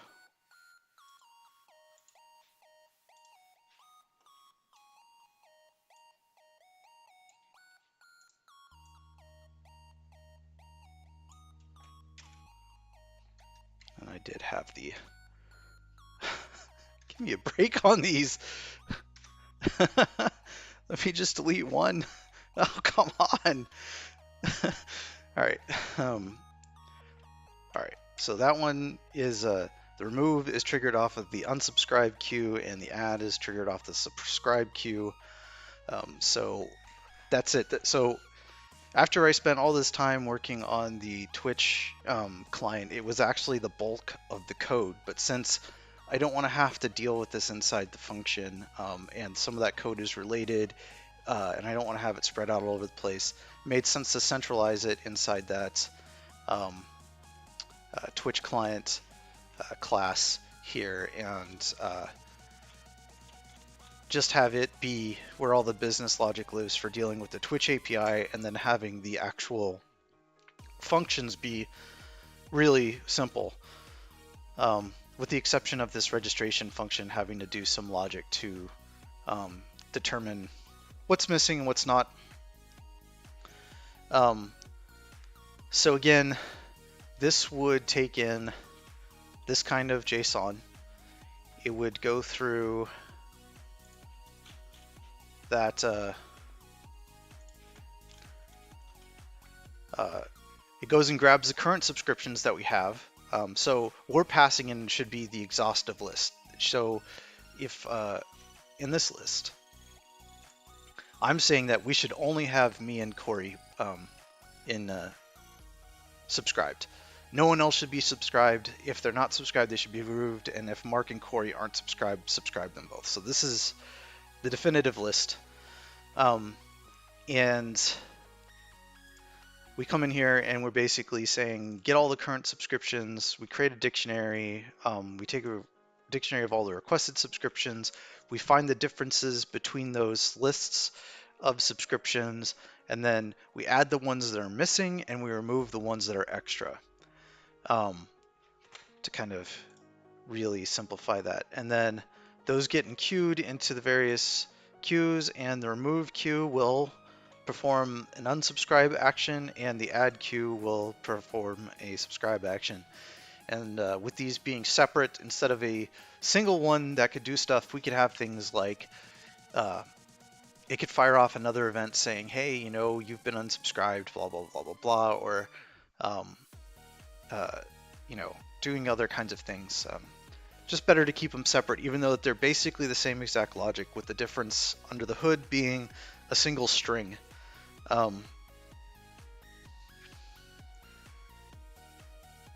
My hope is that this is exhaustive and work. The one thing that I'm skittish about is the fact that I rely very heavily in this model for this Twitch subscription piece to have it's a subscription property on the Twitch webhook subscription that it is actually working properly. Because if it's not, it's the Twitch name gets set off of this, right? So the Twitch name is what's used as kind of like the unique key between everything. And really, there's some problems with this too. Like, I'm assuming that a Twitter name is only going to have one subscription, and that a Twitch name is only going to have one subscription. And it'd be totally possible for me to subscribe them twice on accident. So that, let's say that I subscribed one for Corey with Corebob as Twitter name and as correct one, so a separate one with Corey Knox, right? So it's very possible that that could happen out of band, but hopefully I'm doing this properly. So I'm not going to put too much extra logic in it. I'm trying to keep things simple, iterate, work through errors over time, because otherwise I spend so much time perfecting logic and tackling problems that I will never see or rarely see or rarely deal with, and it takes a lot of code, and it's a bad habit of mine to go down those rabbit holes.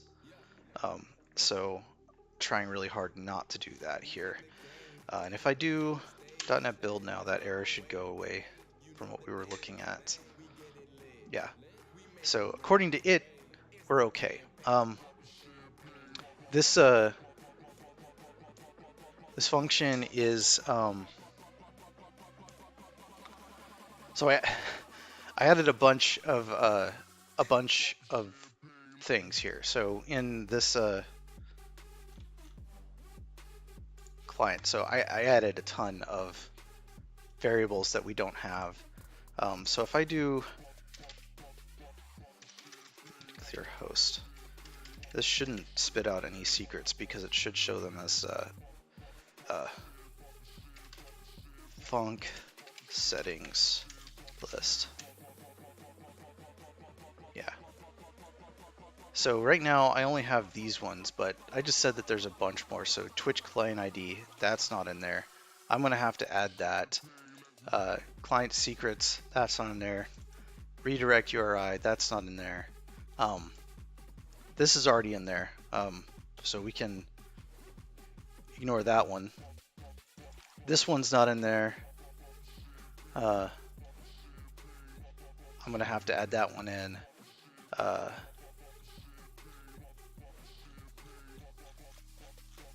So those are the only ones that I added in there. But that's quite a few. And then also in the subscription add and subscription remove, and the other one there's the Twitch subscribe queue, and let's see, go back to files. Twitch unsubscribe queue. So I need to add those as well to the environment, and I need to document all of these. So I'm going to start out first by documenting, and then I'll have to go offline and set all these because there's a bunch of secrets. I need to set them both locally using the func settings, and I have my settings file, local settings file encrypted, but I'm not going to open it just to protect myself from accidentally revealing secrets in case it's not decrypted, I thought. But we'll start off by doing this. I'm going to start in the... So this section down here is the application settings, and I've been documenting all of these. I have a very bad habit of not documenting application settings for things. Why can't I? It's not letting me edit. I can't backspace or... What's going on, man? I can add characters but not remove them. That's entertaining. Don't save.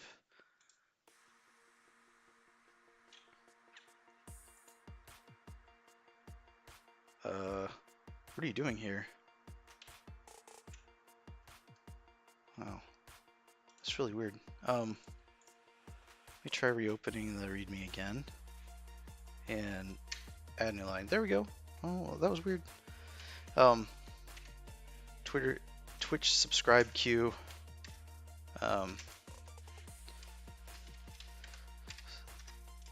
Storage queue name for Twitch subscriptions to add.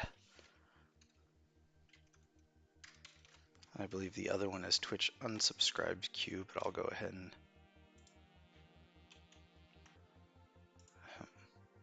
copy that.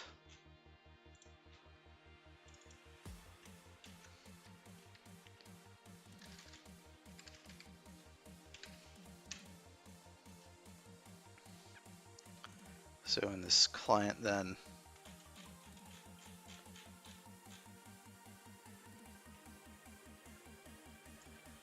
Twitch client ID.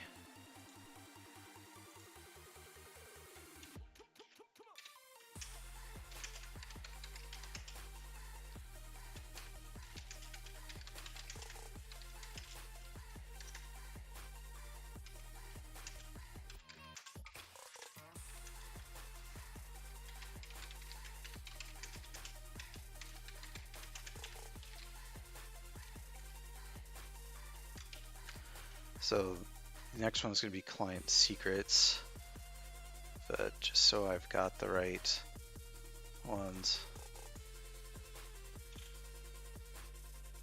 Is there something actually changed in that one? There was. What changed? Space? Nothing?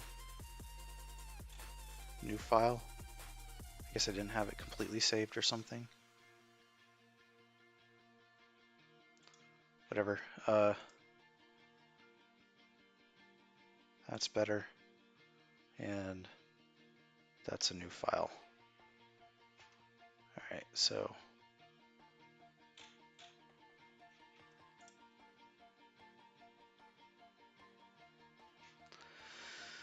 Okay.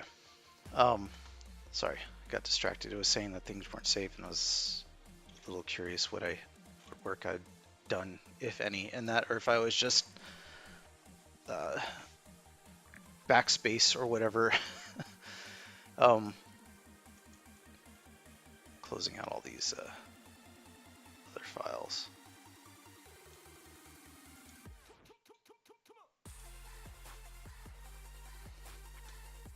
So we can just go back for Twitch client secret.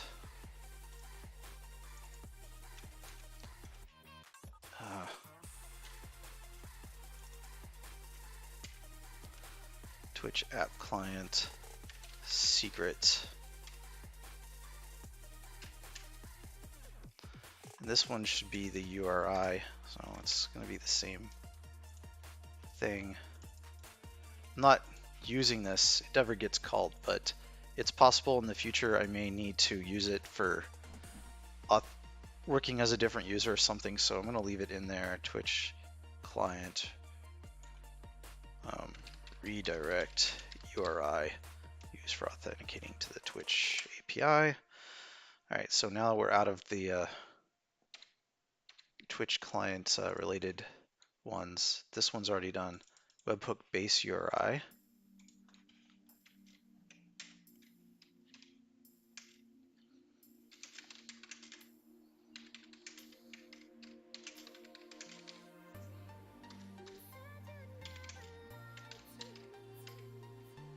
For Twitch webhook callbacks.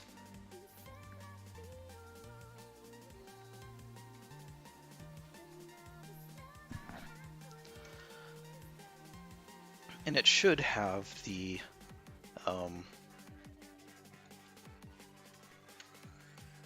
thing of HTTPS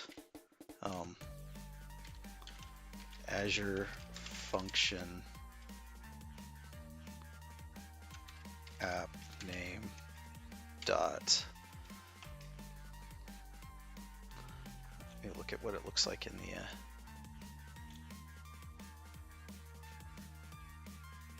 got it in the example. So somebody was enterprising yesterday and decided to try out my code from the site without all the proper authentication. I saw a whole bunch of failed requests trying to add these in. It was entertaining. The good news is that the security works on that. Unfortunately, that endpoint has to be anonymous. I could do some things like making it a little bit more obscure or whatever, but the reality is it has to be an anonymous URL. So it's going to be available, and maybe I shouldn't have the hard-coded thing here to have people trying against, but whatever. It's secure enough. I'm not going to boast and say that it's the most secure thing ever. Please don't try to hack it. But at least it worked against a very simple accidental use of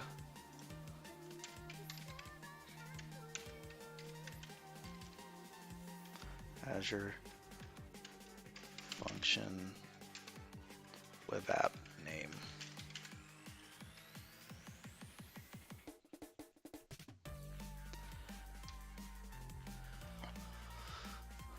So the next one is, that's it. So that's the end of the new ones that I created. So I've got those documented. That's good. Very important to me that I keep this up to date, because you can see it's quite a bit, right? Like it started out as just a few, and it just continues to grow and grow as I add more and more features to this. So since I have to deal with secrets, I'm going to end the stream for now and get all the secrets entered in both locations, and then start back up when I'm ready to start testing on this. So that's it for now. Thanks for watching.